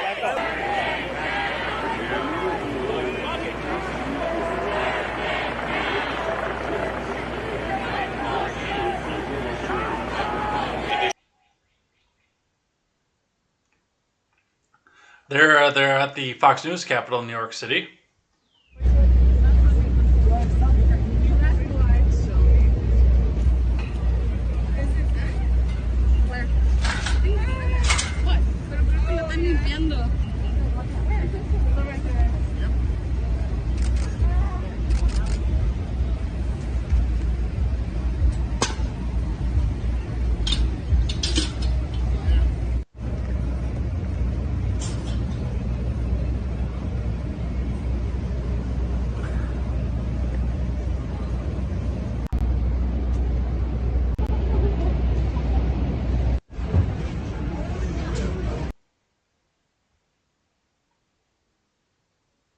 There's the 110 in LA.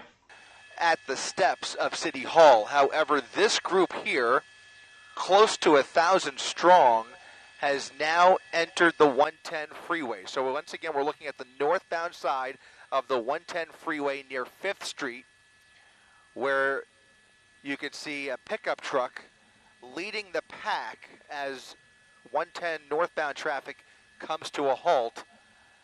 And once again, we do know that law enforcement is on the way out here. This is a large group. At one point, I estimated about 1,000. I don't know how many are actually on the freeway now, but you can see things are heating up. Some of the protesters more aggressive than others, and some of those motorists. And we'll be looking more at the 110 later on too. Anthony Cabasa, well, pro-abortion, I think I have this one in somewhere else. Sorry, boss.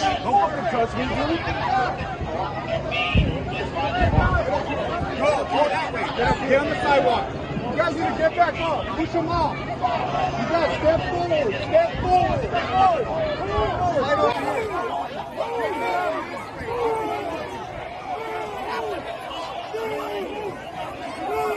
Keep walking.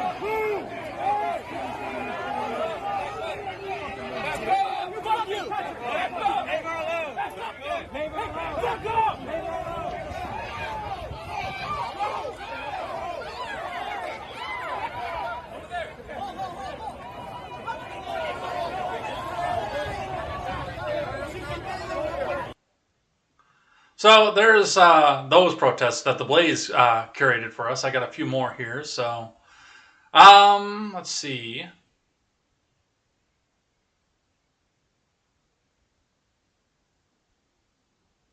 Yeah, that's the one I want to get. So this was before all the protests here. Manu Raju tweeting out this, which.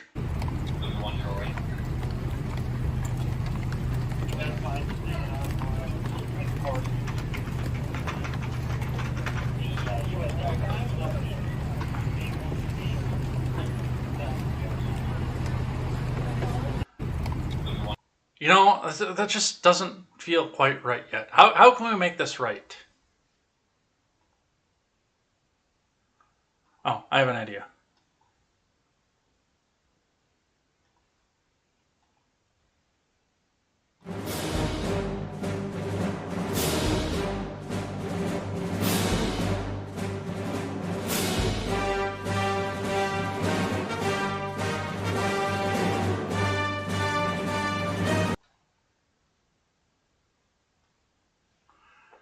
All right.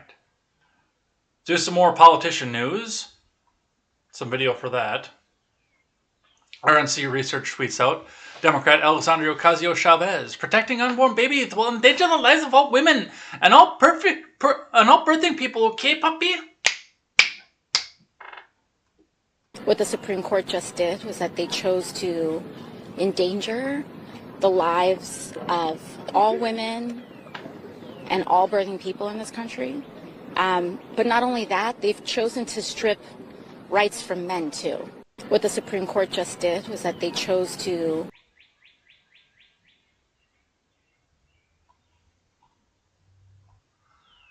Yes, all birthing people. Yes, men too. This was an interesting one. Because, I mean, you can see, and we'll watch the video, but you can see she's out here calling it illegitimate, calling for the people to get to the streets, and she's doing so with a smile on her face. Illegitimate! This decision! Illegitimate! This decision! Illegitimate! Into the streets! Into the streets! Into the streets! Into the streets! Into the streets! Into the streets! Into the streets! Into the streets! Into the streets! Into the streets! Into the streets! Why is she smiling so brightly off of this? Right there. Big smile on her face. Now she has a campaign. Now she actually doesn't have to come up and bring her ideas up or anything else. Now she doesn't have to be economically literate anymore. Yay, I just cemented another term in Congress, okay, puppy?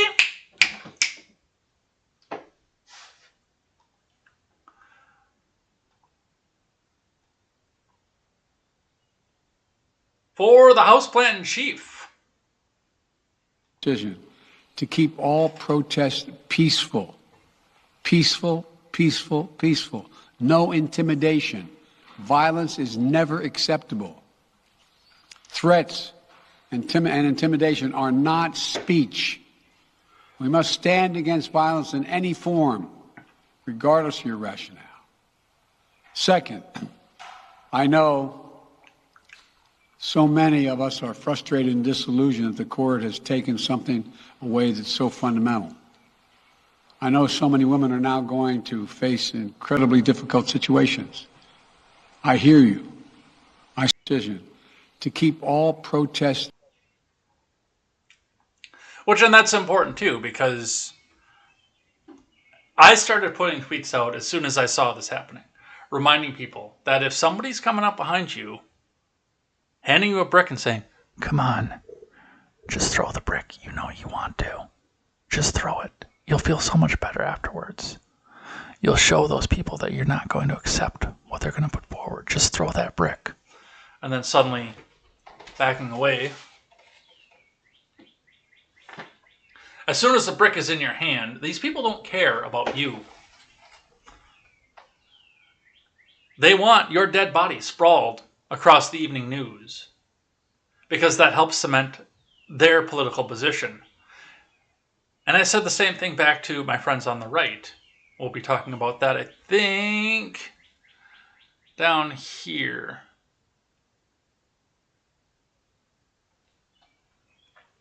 But there was a Reddit post talking about, and there's always the post of, why are we doing this in the cities? Let's go bring this out to the suburbs. Well, they want you to bring all your protests and riots out into the red areas.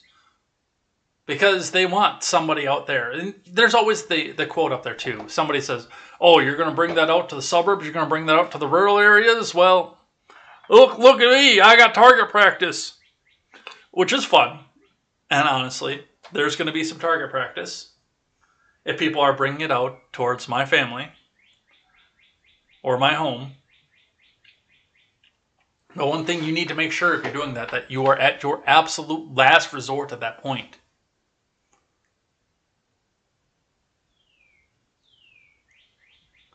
Because as soon as they get out into those rural areas, if they ever do get stupid enough to do so, there are going to be 1,000 cell phones pointed when you take that shot. And the footage of what's leading up to that shot is just mysteriously going to disappear. It'll be gone.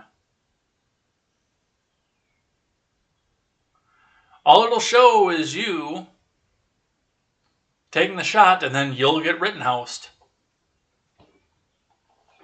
Just like Kyle did. Maxine Waters. I was to the understanding that this was insurrection. Maxine Waters tells people to fight. The hell with the Supreme Court, we will defy them. You ain't seen nothing yet.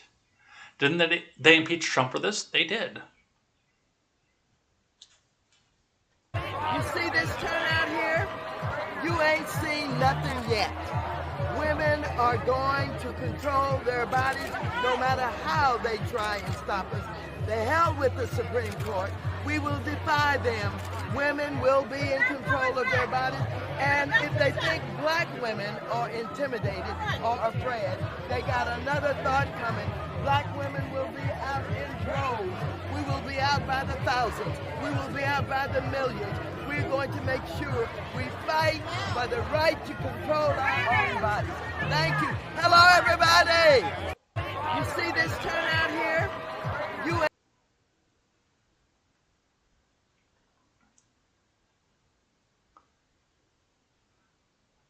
Didn't they impeach Trump for that?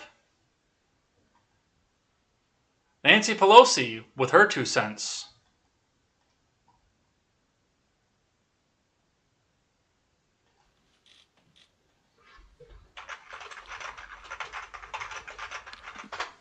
There's no point in saying good morning, because it certainly is not one. This morning, the radical Supreme Court is eviscerating Americans' rights and endangering their health and safety. But the Congress will continue to act to overcome this extremism and protect voting America. the day that we... There's certainly no point in saying good morning, because it isn't one, until she resets. Voting the day that we lost Ruth Bader Ginsburg. But to be clear, you're not taking any arrows out of your quiver. You're not ruling anything out. Good morning. Sunday morning. Then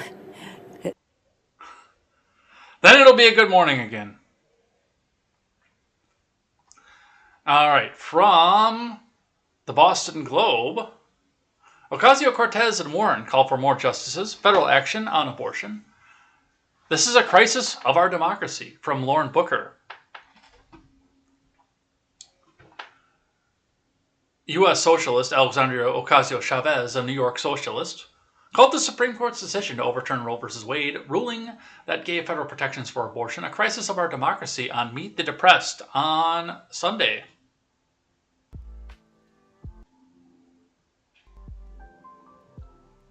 She also questioned if impeachment should be considered for justices if they lied about their stance on Roe during their confirmation hearings. I wonder if I can find this, because this is archived, so we can't just jump up onto this particular tweet.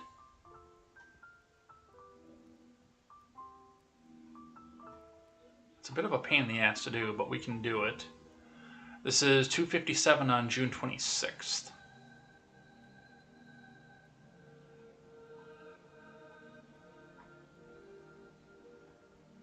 Yeah, there we go, right there.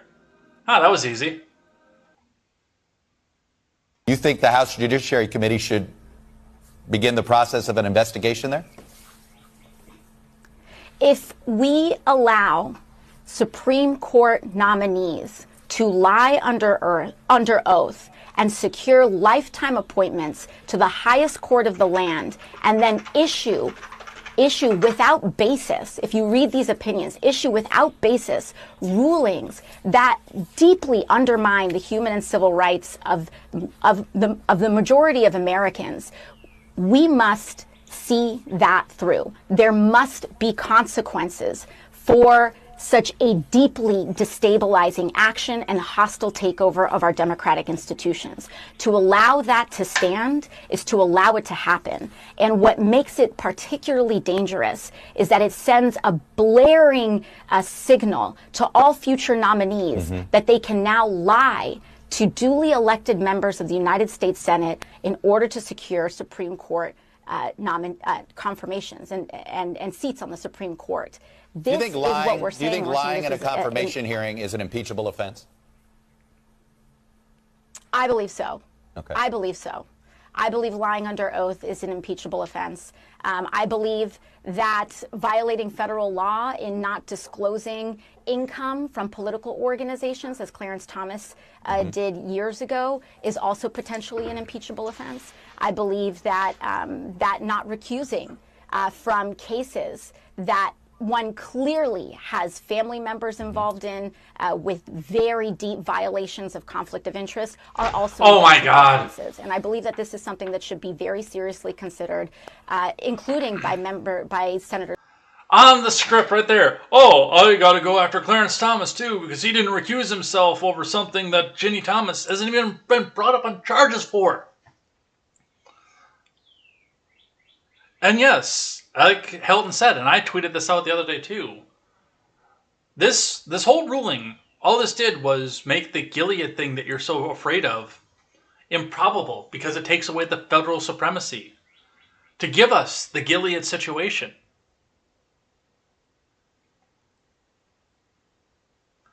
Now is your chance. If this is that important to you, legislate or get off the damn pot. That's your job. Your job is not to go on to Meet the Depressed and go talk to Chuck Todd. Your job is to write a law that says, abortion, puppy, up until 9 months, okay? Unless you want it, and then you don't get it. And then you have the free healthcare for it the whole time. But if you don't want it, you up until it's crowning, you can go and abort it. And if you're Ralph Northam, you can even make it comfortable after if you still don't want it. Okay, puppy?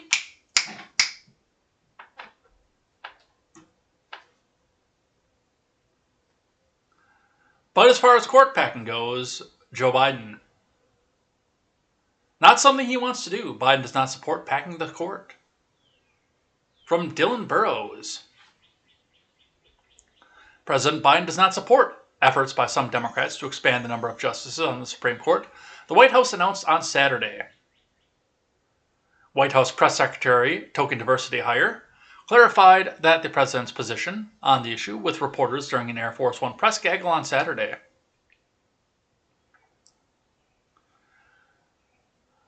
I was asked this question yesterday, and wait, I gotta do this like Karine Jean-Pierre says. I was asked this question yesterday, and I've been asked it before, and I think the president himself about doing and about expanding the court, that is something the president doesn't agree with. That is something that he wants to do. There was a commission that was put together about how to potentially move forward with the court, reform the court, and I don't think anything more to share with this and any final decision the president has made.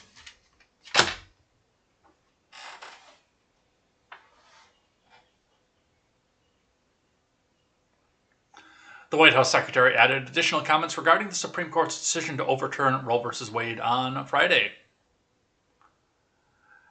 Yeah, I hate to say this, but the people that are pulling Biden strings know that if they do expand the court right now, this looks like a naked power grab.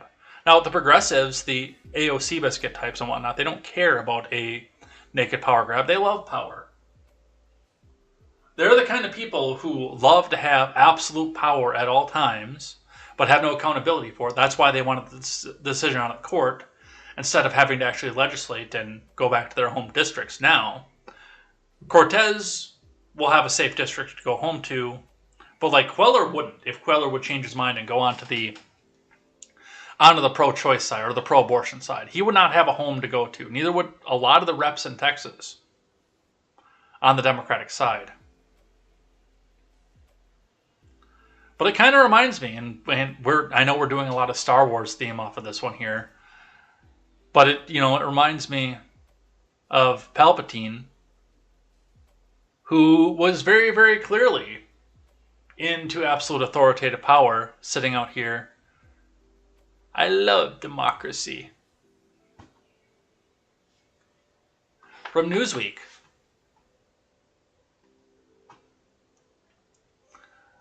Supreme Court set a torch to its legitimacy with Roe ruling, according to Warren. From Xander Landon. Democrat Senator Elizabeth Warren blasted the U.S. Supreme Court on Sunday, just days after it released its ruling that overturned Roe v. Wade, and argued the institution burned whatever legitimacy it may still have had with its decision. During her interview on ABC's This Week, do we have the video of that?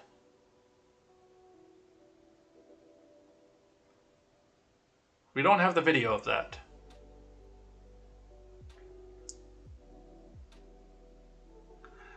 Host Martha Raddatz discussed... Let's see. Yeah, no. Host Martha Raddatz discussed how after the decision was released, Susan Collins, a Republican from Maine, and Joe Manchin said they felt they'd been misled during the confirmation hearing of Brett Kavanaugh before Kavanaugh was confirmed. Collins said that he told her he viewed Roe as settled law. The two senators said they felt misled by Neil Gorsuch in his confirmation hearing in regards to Roe. In statements they released on Friday, both justices voted to overturn the landmark case.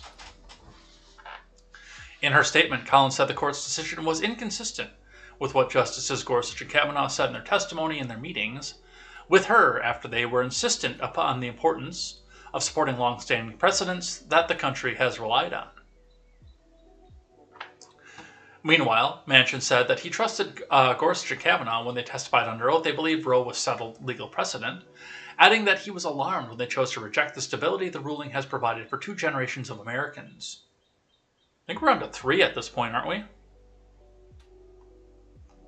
Raddatz asked the Massachusetts senator if she thinks the process for confirming justices should change.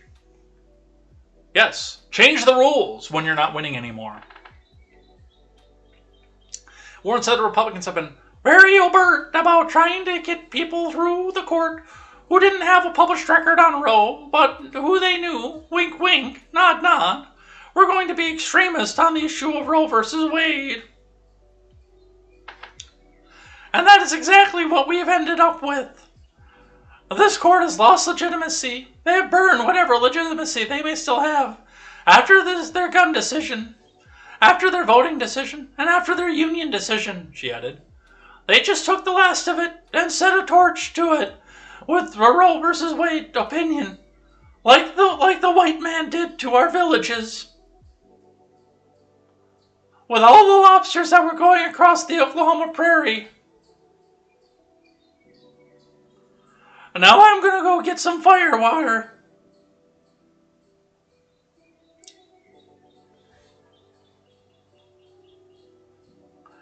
That is not somebody who should be talking about torching their own legitimacy.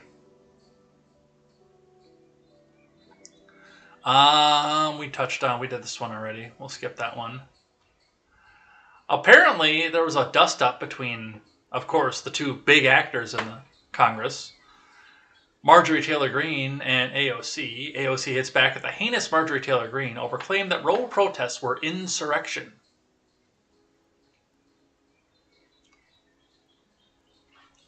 Alexandria Ocasio-Chavez branded Marjorie Taylor Greene heinous after a Republican claimed she launched an insurrection while addressing a group of Roe v. Wade protesters outside the Supreme Court. She tweets, Greene, with a screenshot, not a quote tweet, says, AOC just launched an insurrection.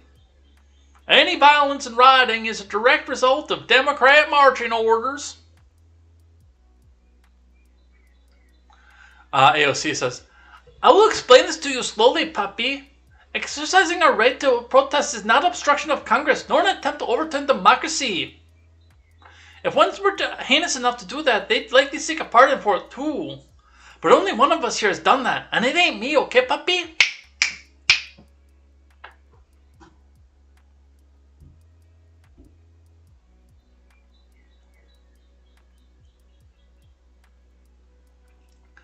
Yeah, but under the rules that you set forward for the January 6th Selfie Fest, what you did out there in that crowd, with a big smile on your face, was an insurrection.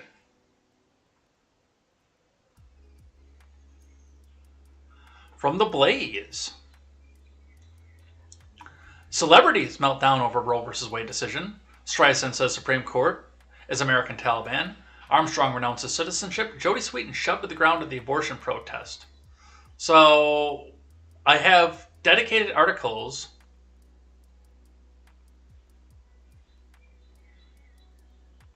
for Sweetin and Armstrong, but I want to touch on a couple of the other ones, including the Olivia Rodrigo one. Celebrities suffered meltdowns. Barbara Streisand ranted. The court uses religious dogma to overturn the constitutional right to abortion. This court is the American Taliban. Bette Midler blusted. They did it. They did it to us. I don't think Bette Midler is going to be in any risk of having an abortion anytime soon, just so you know. That's the same thing like Elvira, Mistress of Darkness, got in on the whole thing. And I'm like, yes, Elvira, I understand that the majority of your body is less than 18 years old. But the parts that make the baby are not.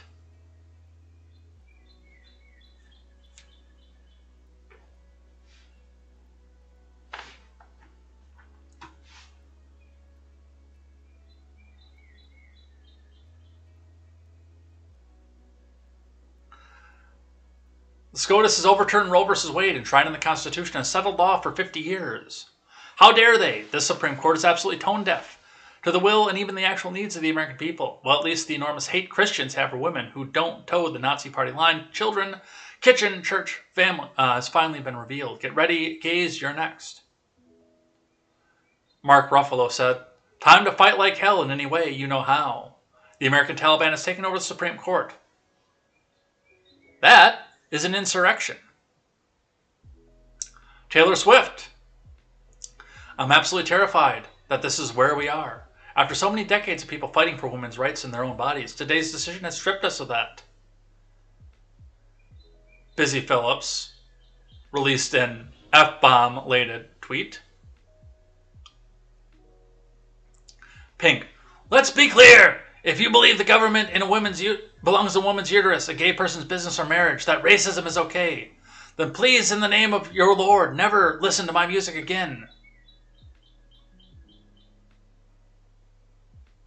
Seth MacFarlane. Not too long ago, this would have been a dystopian sci-fi, but the legacy of the 2016 election and the indelible mark of the GOP is printed here in black and white.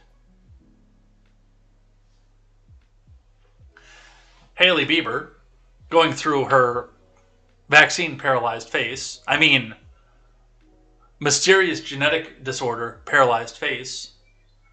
Wow, I'm speechless. What an extreme loss and disappointment. This is really, really scary. Monica Lewinsky, F.U. Roberts, F.U. Thomas, F.U. Alito, F.U. Gorsuch, F.U. Coney Barrett, which takes on a completely different meaning coming from Monica Lewinsky.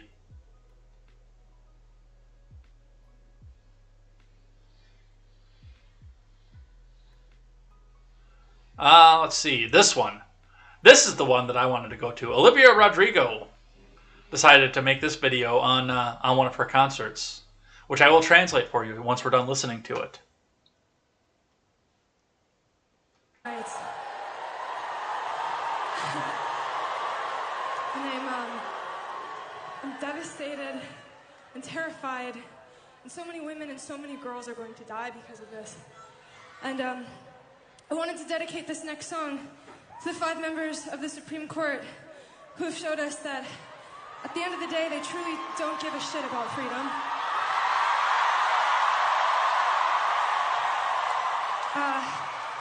This song goes out to the justices, Samuel Alito, Clarence Thomas, Neil Gorsuch, Amy Coney Barrett, and Brett Kavanaugh. We hate you.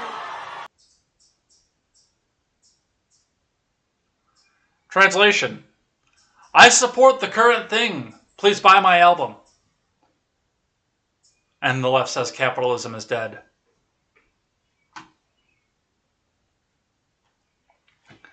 Green Day's Billy Joe Armstrong tells fans he's renouncing his U.S. citizenship over Supreme Court ruling.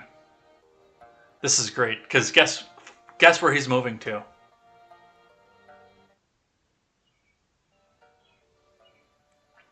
From Aaron Donnelly.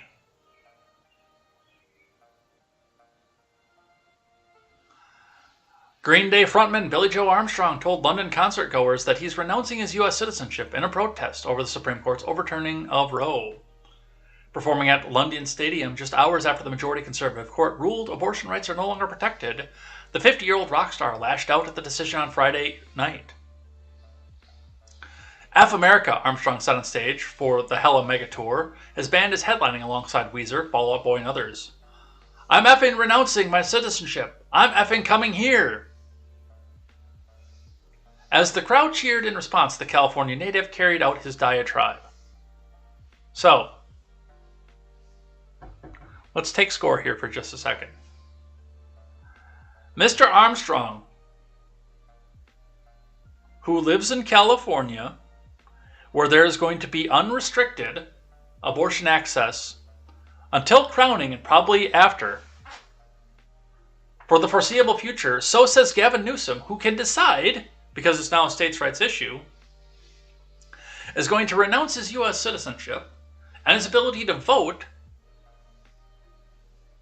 for the representatives that may make this into a federal codified law at some point, to go move to the UK that has a strict 24-week limit with no exceptions after 24 weeks.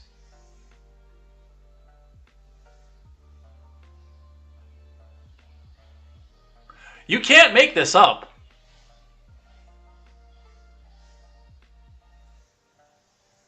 No, I'm dead serious.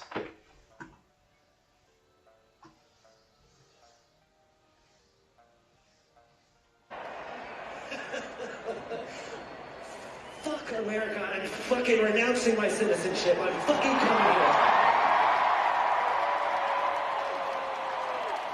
I've just had too much fucking stupid in the world to go back to that miserable fucking excuse for a country.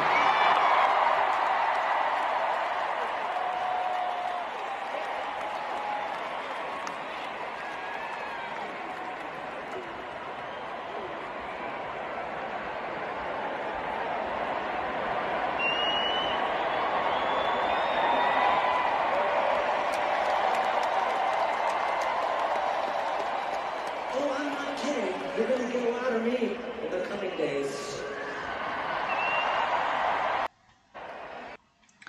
Yeah, well, enjoy your 24-week ban.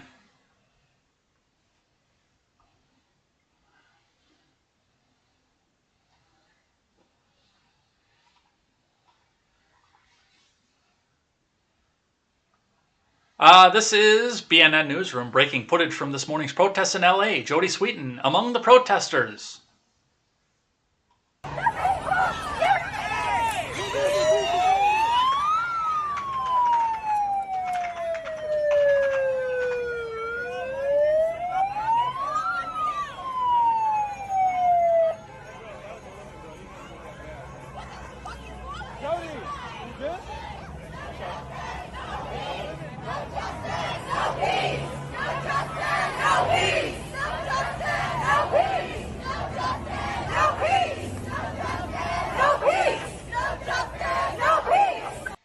A lot of people are bringing up the idea of why they're doing this in places where there's like this is never going to change. This is not going to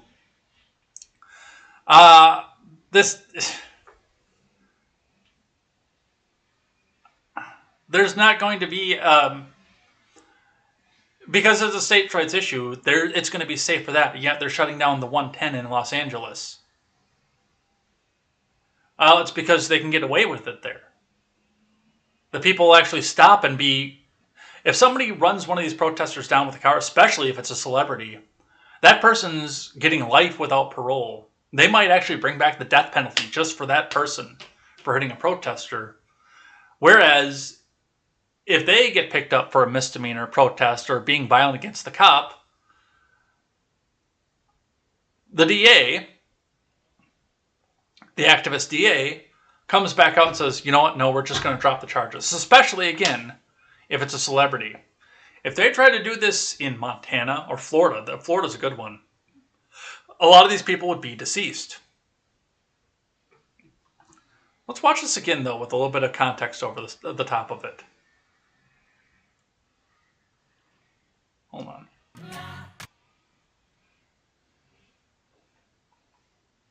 I think I just gave away what we were going to do with this, but it happens.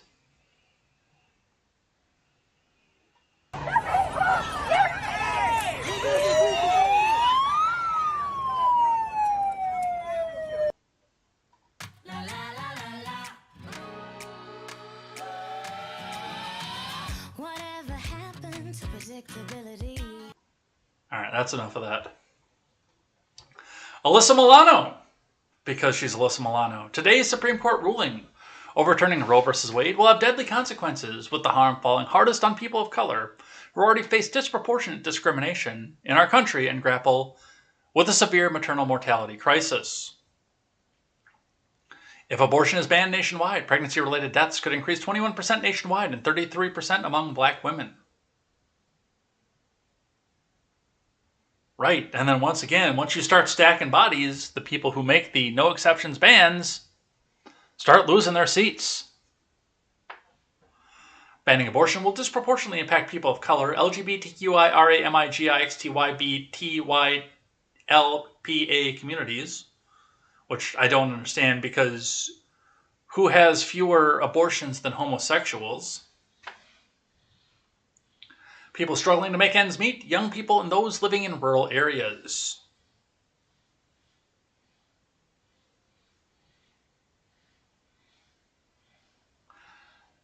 And of course,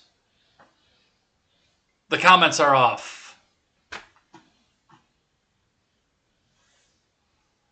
Downtown LA sees third day of protest, video only. Let's skip that one. This crazy dude, pro-abortion rights protester, climbs Frederick Douglass Bridge in D.C. From Sophia Barnes and NBC Washington staff.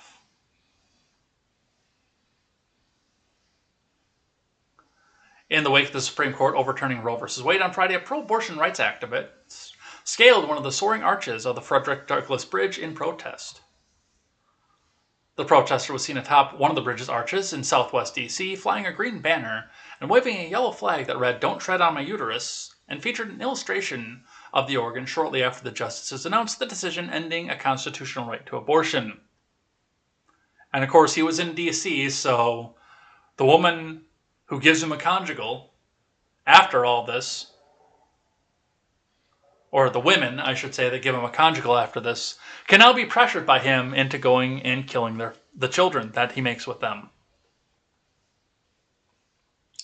A Twitter user called Guido Reichstatter said he climbed the bridge to call on Congress to protect abortion access under federal law. And there he is with the picture down on that.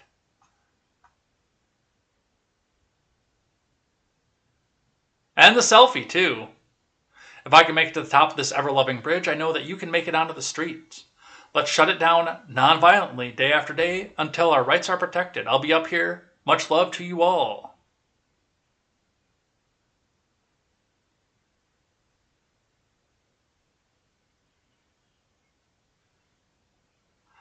I kept hoping you would do a flip. Jump for reproductive justice. From the Daily Wire, I'll get out of jail soon as I can, pro-abortion activist in police custody after spending over 24 hours on top of the bridge. Oh, was he up there that long? I know the live stream cut out at one point, so. The pro-abortion activist who climbed atop the 1,445-foot Frederick Douglass Bridge in Washington has come down and was taken into police custody after spending more than 24 hours on the structure. Guido Reichstatter's antics resulted in the bridge shutting down Friday morning as law enforcement officers and firemen gathered below him. The bridge finally reopened at 1:55 p.m. Saturday afternoon. ABC 7 News reported the Metro Police Department confirmed to the outlet that the activist is in police custody and facing charges.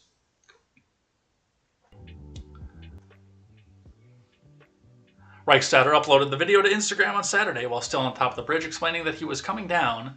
This may be my last transmission from the top of the bridge, Reichstatter told his 14,000 followers.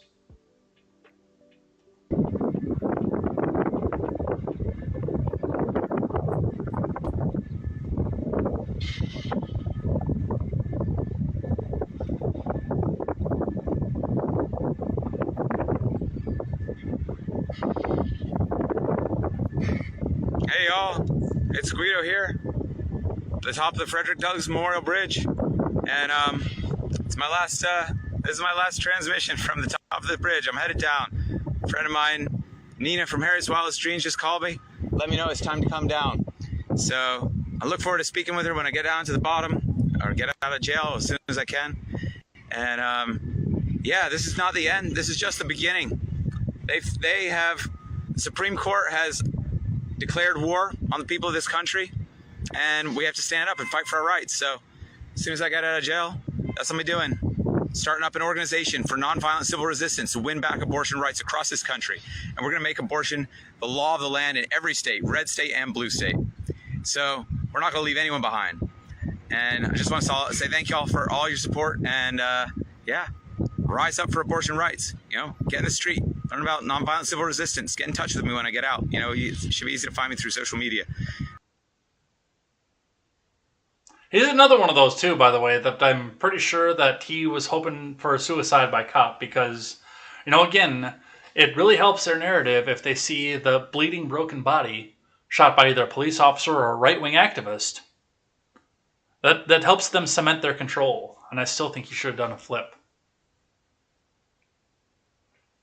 All right, here's one for you.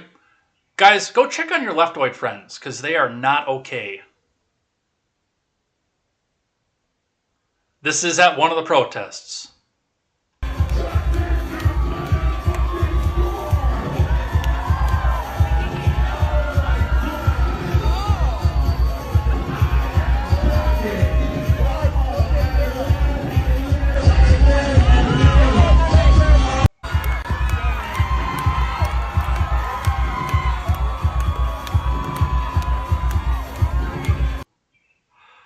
I had to see it, you had to see it. Them's the rules.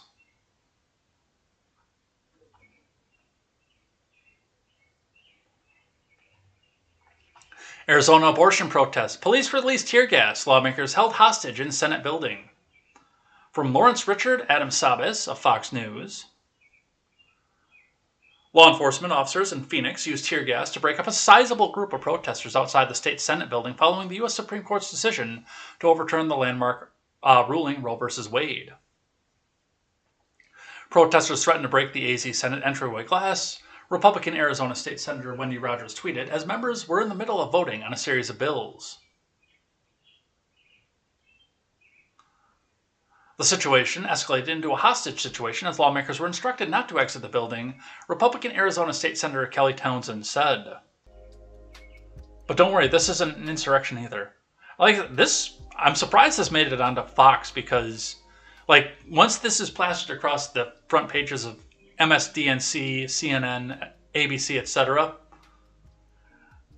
the whole January 6th Select Committee is completely irrelevant at that point.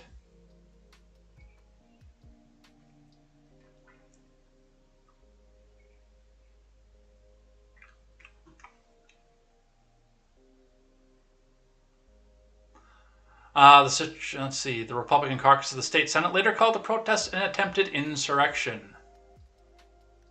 We're currently being held hostage inside the Senate building due to members of the public trying to breach our security, Townsend tweeted on Friday night. We smell tear gas, and the children of one of the members are in the office sobbing with fear. Dude. What the protesters did wasn't right, but knowing that this was happening, I question the decision to bring your children to the building as well. I question that decision. This looked something like this.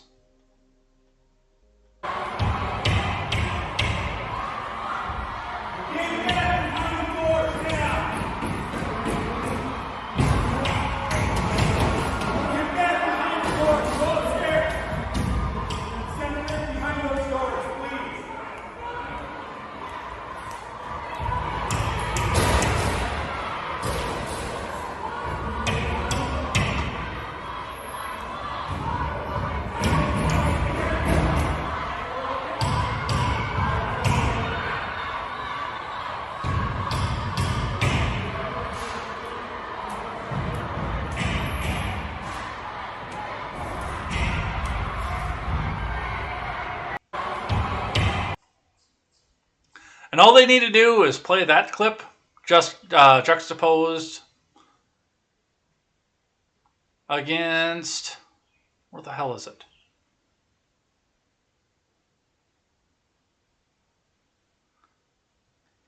Against the, well, this is one of them, but. You ain't seen nothing yet. Women are going to control their bodies no matter how they try and stop us.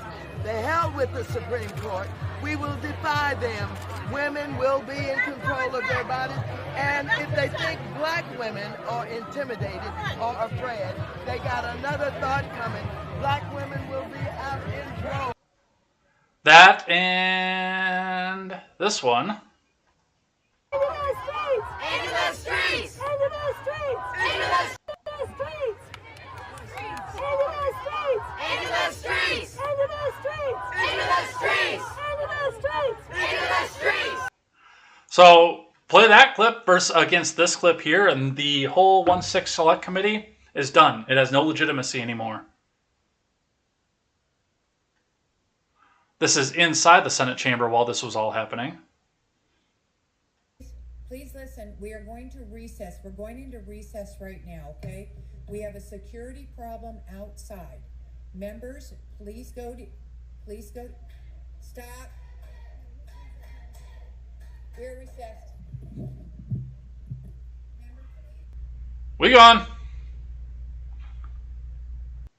Please listen, we are going. This is what I was talking about earlier. Libs of TikTok putting this subreddit out. The radical Christians are found in rural areas. Their towns are defenseless. They have almost no cops, and their firemen are volunteers. They have to borrow cops and firemen from neighboring jurisdictions miles away in order to handle anything big. And they think they're safe out there? Forget burning cities. Cities on our sides.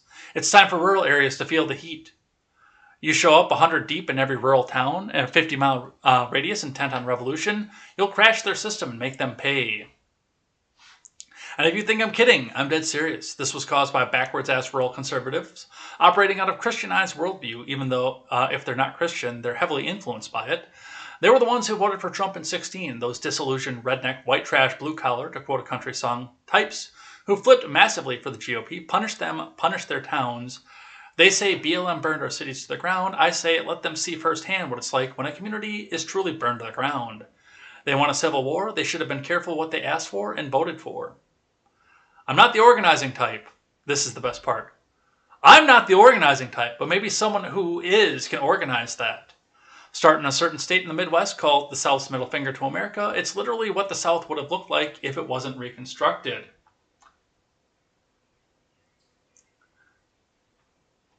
Hold on. I have a meme that goes with that. So we see that subreddit, by the way, with the person who is not the organizing type. And there he is right there. You show up 100 deep in every town and every rural town. He's definitely not the organizing type.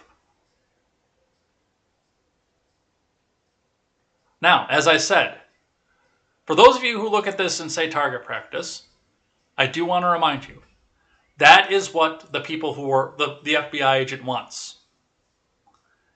Is to be able to railroad you the same way they railroaded Rittenhouse. So you should make sure, and I'm not saying don't defend yourself, but you better make sure that it is your very last, final resort before you do.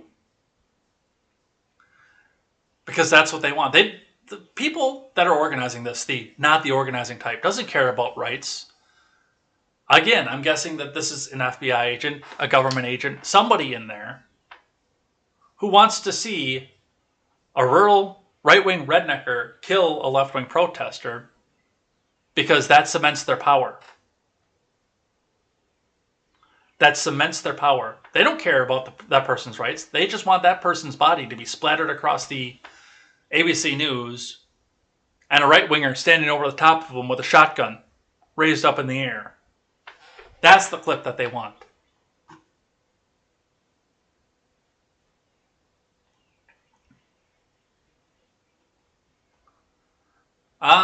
Breaking. Abortion activists are handing out personal addresses of Justice Clarence Thomas' home to threaten the Supreme Court justice.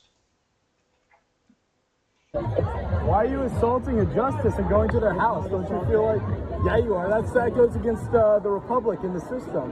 Why would you do such a thing? I would never do that if I disagreed with the case. All I can say is that, we go out there, the police are out there. If it was an issue, they would probably arrest us. So. Well, I think they should. I think they should arrest you for even suggesting such a thing. That's awful. That is an assault on our democracy. Well, I understand that. And we've had people come and ask the police to arrest us, and so far they haven't. So. Well, I hope you get arrested tonight. What else can I say? Yeah, doxing is bad. It's one of the few things that you can get instantly kicked out of this live chat for, by the way. And I actively discourage kicking and muting people. Muting maybe every once in a while, but throwing people out, I actively discourage that. But if somebody doxes somebody, they're gone. Even if I have to be the one to do it. And if you're self-doxing at 2 o'clock in the morning and one of my mods has to wake me up and ask me for permission to kick somebody out of the Discord, I will do it myself.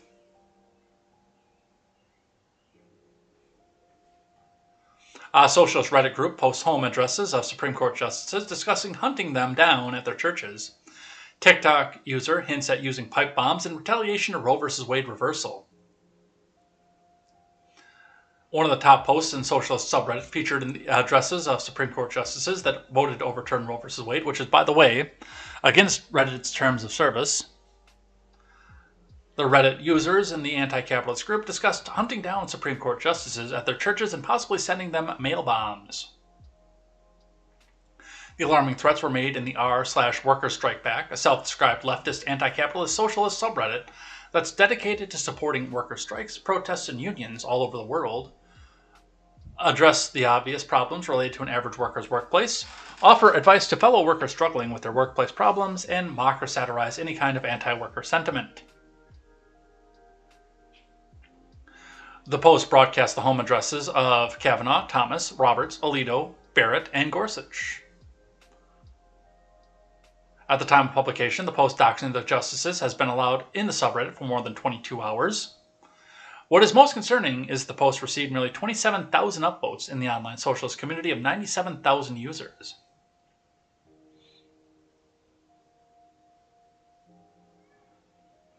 One Reddit user asked, where are their second homes?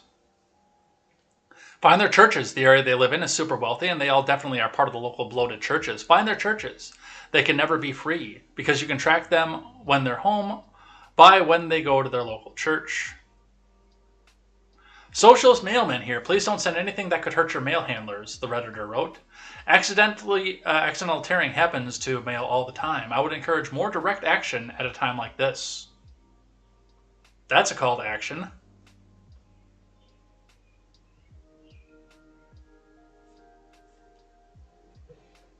One person said, violence is never the answer, it's the question. And right now the answer is yes.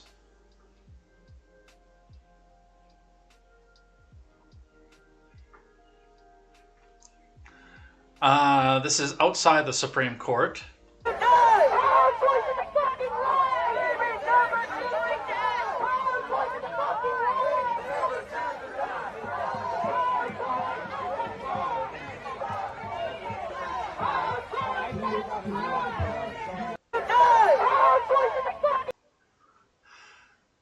All right, I think we got just a couple more here because, you know, we're past the 10 o'clock mark and we got to go see if Daily Ignoramus is going, which I'm actually going to go look at that right now because I don't know if he's still going or not.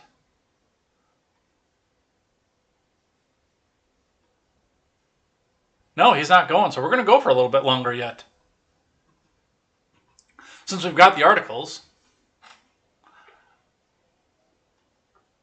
Supreme Court abortion decision casts shadow over pride marches across the U.S. From Daniel Arkin, Philip McCausland, and Doha Madani. Pride marches across the U.S. took on a new gravity Sunday as progressives worried their conservative justices on the Supreme Court, who voted to reverse Roe v. Wade, can now overrule protections for other rights, including same-sex marriage and same-sex intimacy. The annual parades and rallies in major cities such as New York and San Francisco came 2 days after Clarence Thomas, in a concurring opinion to the court's ruling that tossed out Roe, called on the court to overturn the landmark decisions that established those very rights. And once again, if it's that important to you, then you really need to make a legislation. Because as you can see, having non-representatives make the decisions for a whole bunch of people makes a lot of people unhappy. The annual parades and rallies in major cities such as New York and San Francisco came 2 days after Clarence Thomas, in a concurring opinion to the court's ruling that tossed out Roe, called on the court to overturn the landmark decisions that established those very rights. Sunday's events also took place as the LGBTQIRAMIGIXTBYTABILTY movement reels from recent legislative setbacks, including laws that curb classroom discussions of sexual orientation and gender identity. Florida's Parental Rights in Education Act, for example, turned into a national flashpoint.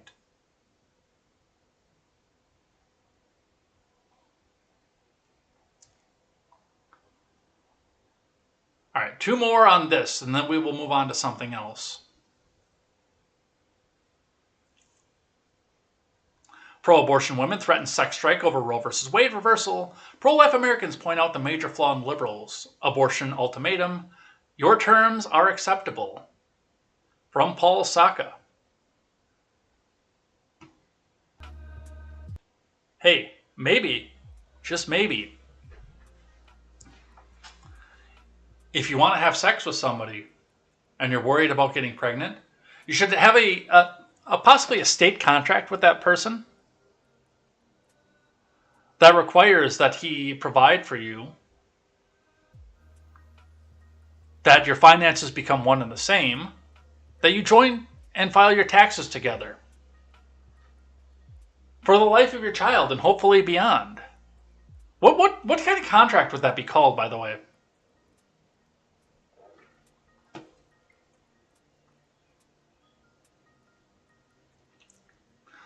Pro-abortion women are threatening to go on a sex strike following the U.S. Supreme Court overturning Roe v. Wade. However, pro-life Americans exposed a major flaw in the abortion ultimatum by liberals. In a rare instance, pro-life Americans completely agree with pro-abortion activists for the first time for them to practice abstinence. The hashtag sex strike and abstinence trended on Twitter this weekend. Here are some of the dozens of sex strike threats made by pro-abortion women on Twitter. Sex strike starting immediately. No sex with cis straight conservative men. No sex with men who aren't supporting our rights and fighting for this to be fixed. No sex until Roe versus Wade is viewed as a constitutional right. I live in New York. I'm double furious with the Supreme Court. I want to find people who are coordinating a mass sex strike. That is our power. I've had the urge to scream at the top of my lungs all day, and I don't know or understand why. You're probably part of the problem. I say we go on a sex strike.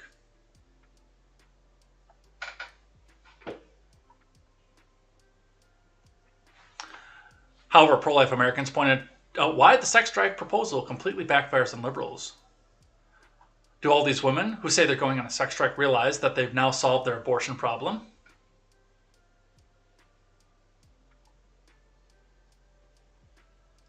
That moment when you realize if you go on a sex strike, you won't need an abortion. Nicely done, ladies. Abstaining from sex prevents an unwanted pregnancy and abortion. To people tweeting this, your terms are acceptable. We actually have no issue with you taking responsibility for once in your lives. And not just having meaningless sex that ends with you taking an innocent human life.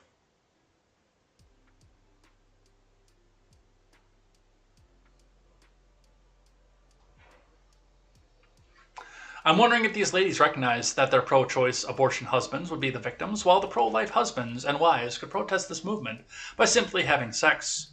Hilarious. And the last one, dear people with blue hair, you can't go on a sex strike if no one wants to bang you to begin with. Yes, your terms are acceptable. And the last one, and actually I've got a bigger, like an actual meme that we can use for this. Let me go steal this from the Discord that I'm getting it from. So if we want to, we've got the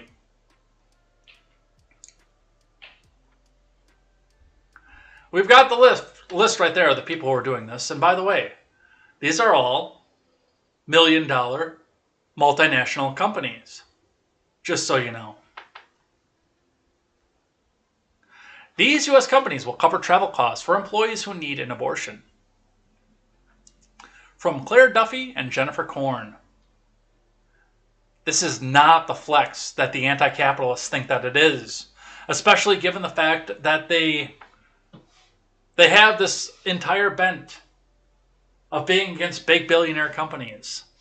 And now, right now, they have the advertisement of, hey, go work for these big billionaire capitalist companies. I can't believe that this is going like this. After the Supreme Court ruled on Friday to overturn Roe, corporate giants from a range of industries pledged to provide support and financial assistance for employees, and in some cases their dependents seeking abortions in states that outlaw the procedure. The court's decision to roll back the nearly 50-year landmark ruling, which protected the federal constitutional right to an abortion, is expected to transform the landscape of reproductive health in America, leaving abortion policy up to individual states and paving the way for numerous states to pass new abortion restrictions. As of Friday, state officials in at least 7 states said that the new abortion bans can now be enforced. And it is these companies, these ones right here, companies covering some or all travel costs for abortions. Let's read the CNN one, then we'll go through here and see if there's anything that we missed. Microsoft, Apple, Meta or Facebook, Yelp, Uber, Disney, Netflix. You know Uber, who's so evil because they won't unionize. Bumble, female-driven dating app, said on Friday they will support its employees' ability to access the healthcare services they need, including abortion care. A Bumble spokesperson added the company will donate to the ACLU of Texas and Planned Parenthood Federation of America. Match.com. So there's two of them right there. No, just go out, keep using our services to go find randos to bang, and we'll make sure you can get to California to go get it scraped back out of you. Vox.com, which I don't know that one. Levi Strauss. Comcast. Warner Brothers. Condé Nast, which is apparently a media company. JP Morgan Chase. Nike. Starbucks. Dick's Sporting Goods. Kroger. Up to $4,000. Which is, if you're working at Kroger as a part-timer, probably more than you make in half the year to facilitate access for healthcare services. Alaska Airlines, Goldman Sachs, and Zillow. Also, Bank of America, Airbnb, Tesla, DoorDash, Reddit, Citigroup, PayPal, Lyft, MasterCard.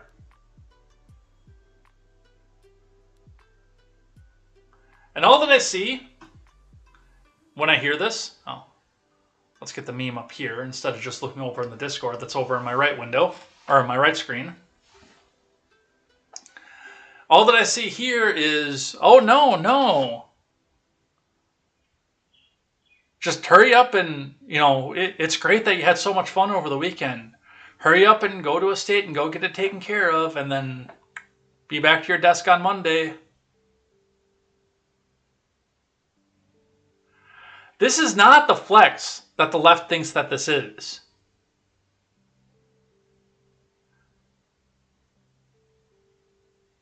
This is corporate America saying, hey, you come work for us. You can go bang that rando in his car outside the bar over the weekend. And don't worry, we'll take care of it just as long as you come back out on your desk.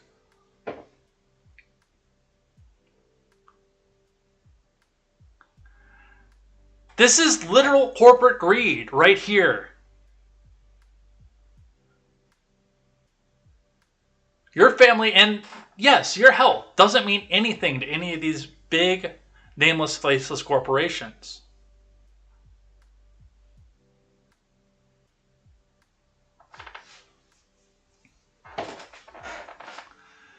All that this means is that you're back in your desk on Monday, ready to go and ready to make more productivity for the billion-dollar corporate entities.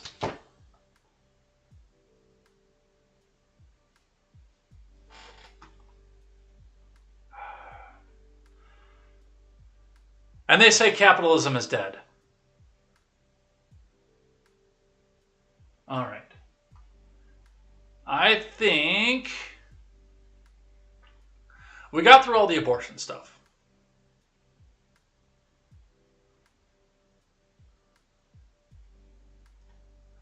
I'm going to do this one here quick, and then we'll power it down. We'll do this, we'll do rules of acquisition, we'll power it down, because I'm really hungry. And we've been going now for almost 3 hours.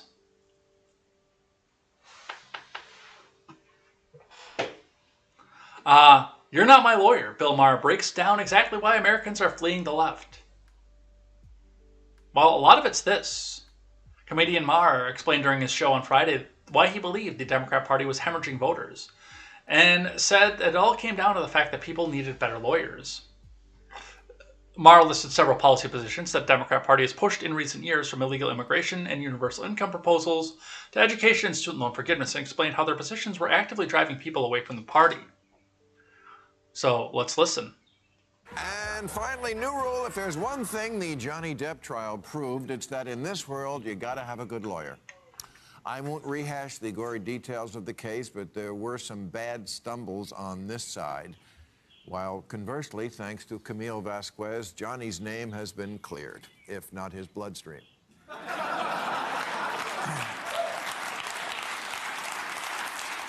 Point being, you need a good representative in court, which made me think, where else does that term representative come up? Oh yeah, Congress.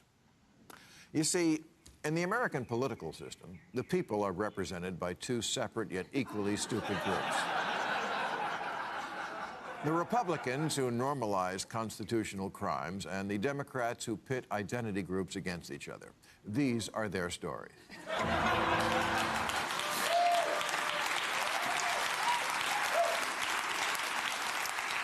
Last week, an 85% Latino congressional district on the border with Mexico, which had always voted heavily Democratic, flipped to the red team.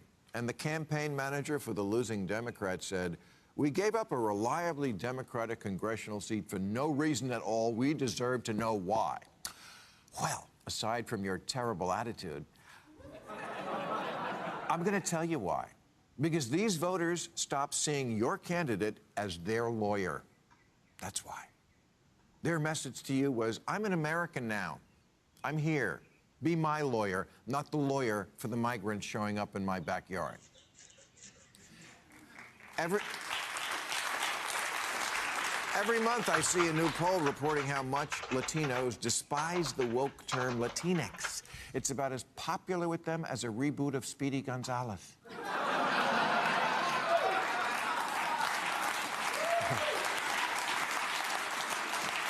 Even the country's oldest Latino civil rights group came out against it, yet AOC keeps defending it, saying gender is fluid, language is fluid.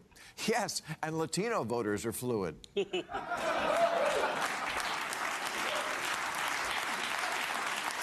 And more of them now than ever are identifying as Republican. So are Asian Americans, whose support for Democrats is down 16 points since the last election. A lot of that is because, in the name of achieving equity in schools, Democrats in deep blue cities have made it a mission to eliminate the advanced programs at which Asian kids excel. Asian parents said, okay, I wish all kids well, not a racist, but I need someone who acts like my lawyer. If you're a parent and wanted schools to reopen a lot sooner than they did after COVID shutdowns, or think maybe your kid is getting a bad education, partly because it's nearly impossible to fire a lousy teacher, yeah, you're going to say, congratulations, teachers, you got yourself a good lawyer. The Democratic Party's always got your back, 100%. But I've noticed my kid is kind of an idiot. So I may be looking for new representation. President Biden wants to cancel hundreds of billions of dollars in student debt. Okay, but the poorer 2/3 of American kids who don't get a college degree are going to say, why should the people who didn't go to college and make less money subsidize the people who did go and make more? You want me to chip in so some liberal arts college can build a bigger rock wall? You're not my lawyer. All right, and Bill is, like, he's, again, on the edge. And I said that a lot throughout this episode. He's on the edge of his point. He can't quite get over to the edge of it. Now, first, one of the things I do want to point out is the fact that the people who are advocates of the student loan forgiveness don't actually believe that that money is going to get paid back, which is an even dumber and more dangerous position for them to be in. They just think that money is going to disappear out of the economy entirely.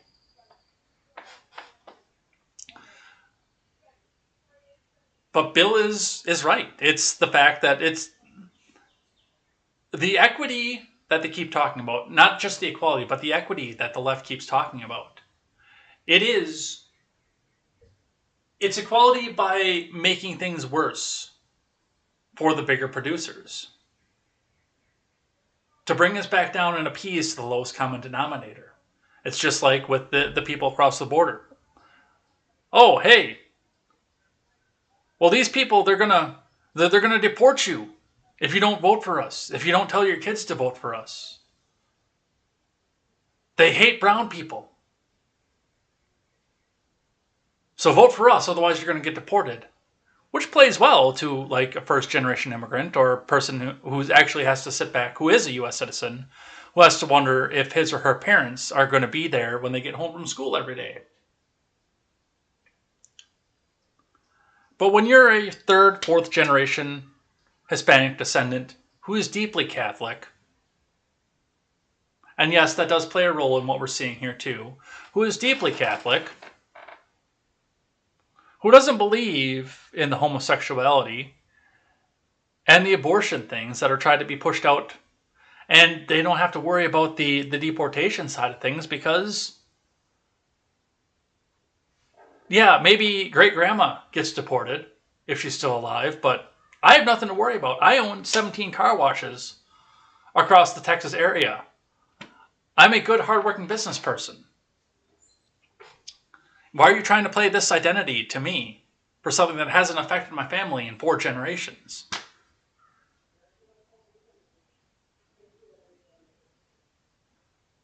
He's almost there, that Bill Maher. He's almost got it. Just like S.E. Cupp that we talked about earlier, and just like Rachel James. They're almost there. They're right on the edge of the point that they need to make, and they just can't get over the hump. Let's do rules of acquisition and power it down for the day. So the last thing that we always do is go through one of the Ferengi rules of acquisition on a Monday. So we are going to continue down that series that we've been doing here. I don't know if we've lost all the interest, if people are still hanging here, but we still do have a bunch of people hanging here. So let's go in and let's see what we've got. So where did we leave off?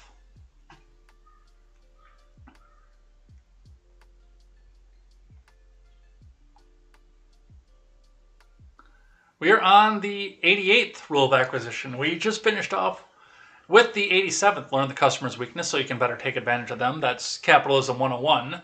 Now, there are 2 88th rules of acquisitions, depending on if you are on the Ferenginar, Satisfaction is Not Guaranteed novella, or the Poison to Chalice, the DS9 novel.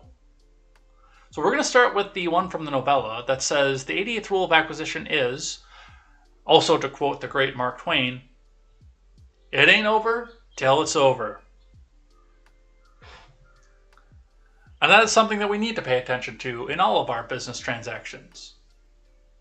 Now, there's going to come a time, and the left would do good to pay attention to this right now as well. There is going to be some pushback on the people in the voting population in some of the states. There are going to be some states that do have an outright ban, no exceptions on abortion. It is possible that that's going to happen.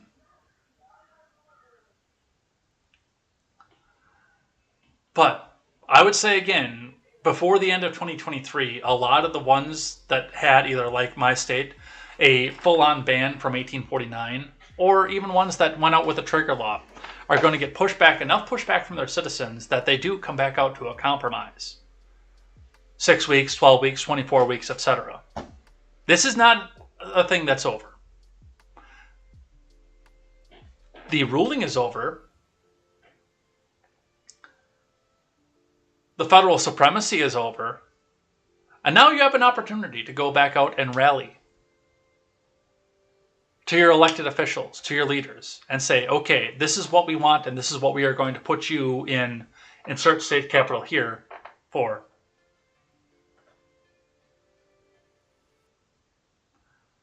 If you have a business dealing, and it doesn't look like you're going to get it,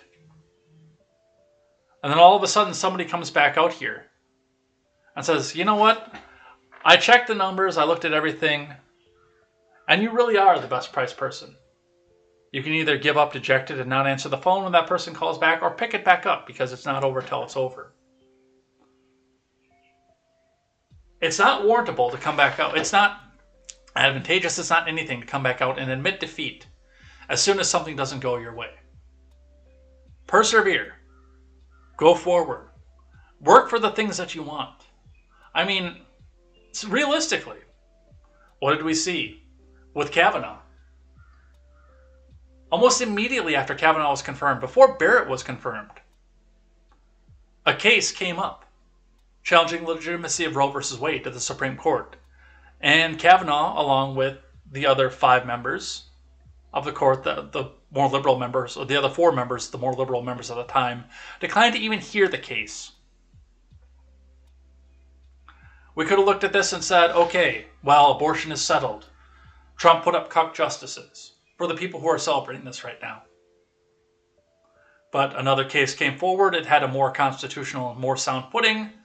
And now we're back to a point where states do make their own regulations on things. The 10th Amendment reigns supreme. You thought it was over under Kavanaugh, and it wasn't. And now it's still not over.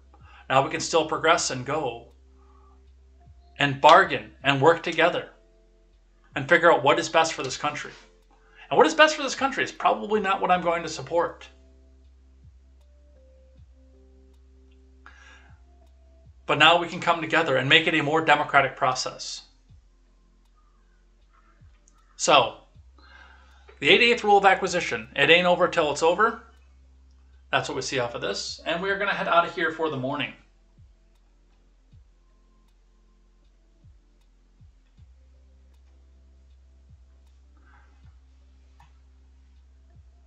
Do we have somebody we can raid? Let's get a refresh on here. See if we can find the dumb stream. Still no dumb stream.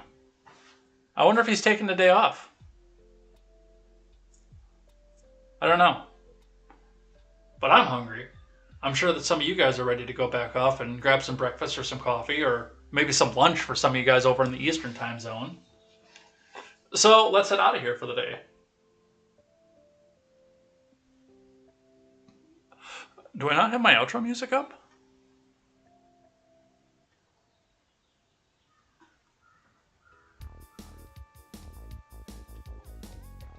I do now. So, thanks everybody who came by and hung out and chatted in the live chat with us. Thanks everybody who came by and stuck with us for the long segment, the lots of memes, the lots of political violence, the somewhat more disturbing videos that we've seen off of this. It's been an interesting one. It's been an interesting journey. And, I mean, we've still got plenty of stuff to go over here for tomorrow, too. I've probably almost got a full show just for tomorrow as well. So, we'll continue to see what's happening with that. We'll probably, 9 times out of 10, do some Fallout 3 tonight, but that will be without YouTube. So come back and watch the Twitter for the announcements as to when we're going live off of that. I'm going to see if I can't get a little bit earlier so we can't get some people, more people in for over on John's stream. So come back and join me for that later on tonight. Times to be determined. Otherwise, we'll be back here tomorrow morning talking about the news that happens over the next 20 hours. The news that's coming out here and maybe some of the more aftermath of the Roe versus Wade ruling. Or maybe they'll have the new thing to come back out and outrageous about here, but we will see what's happening with that. We'll be back here, and we will see you next time over here on Contemporary. And until then, I am Jay Edgar, and this is Contemporary. Take care.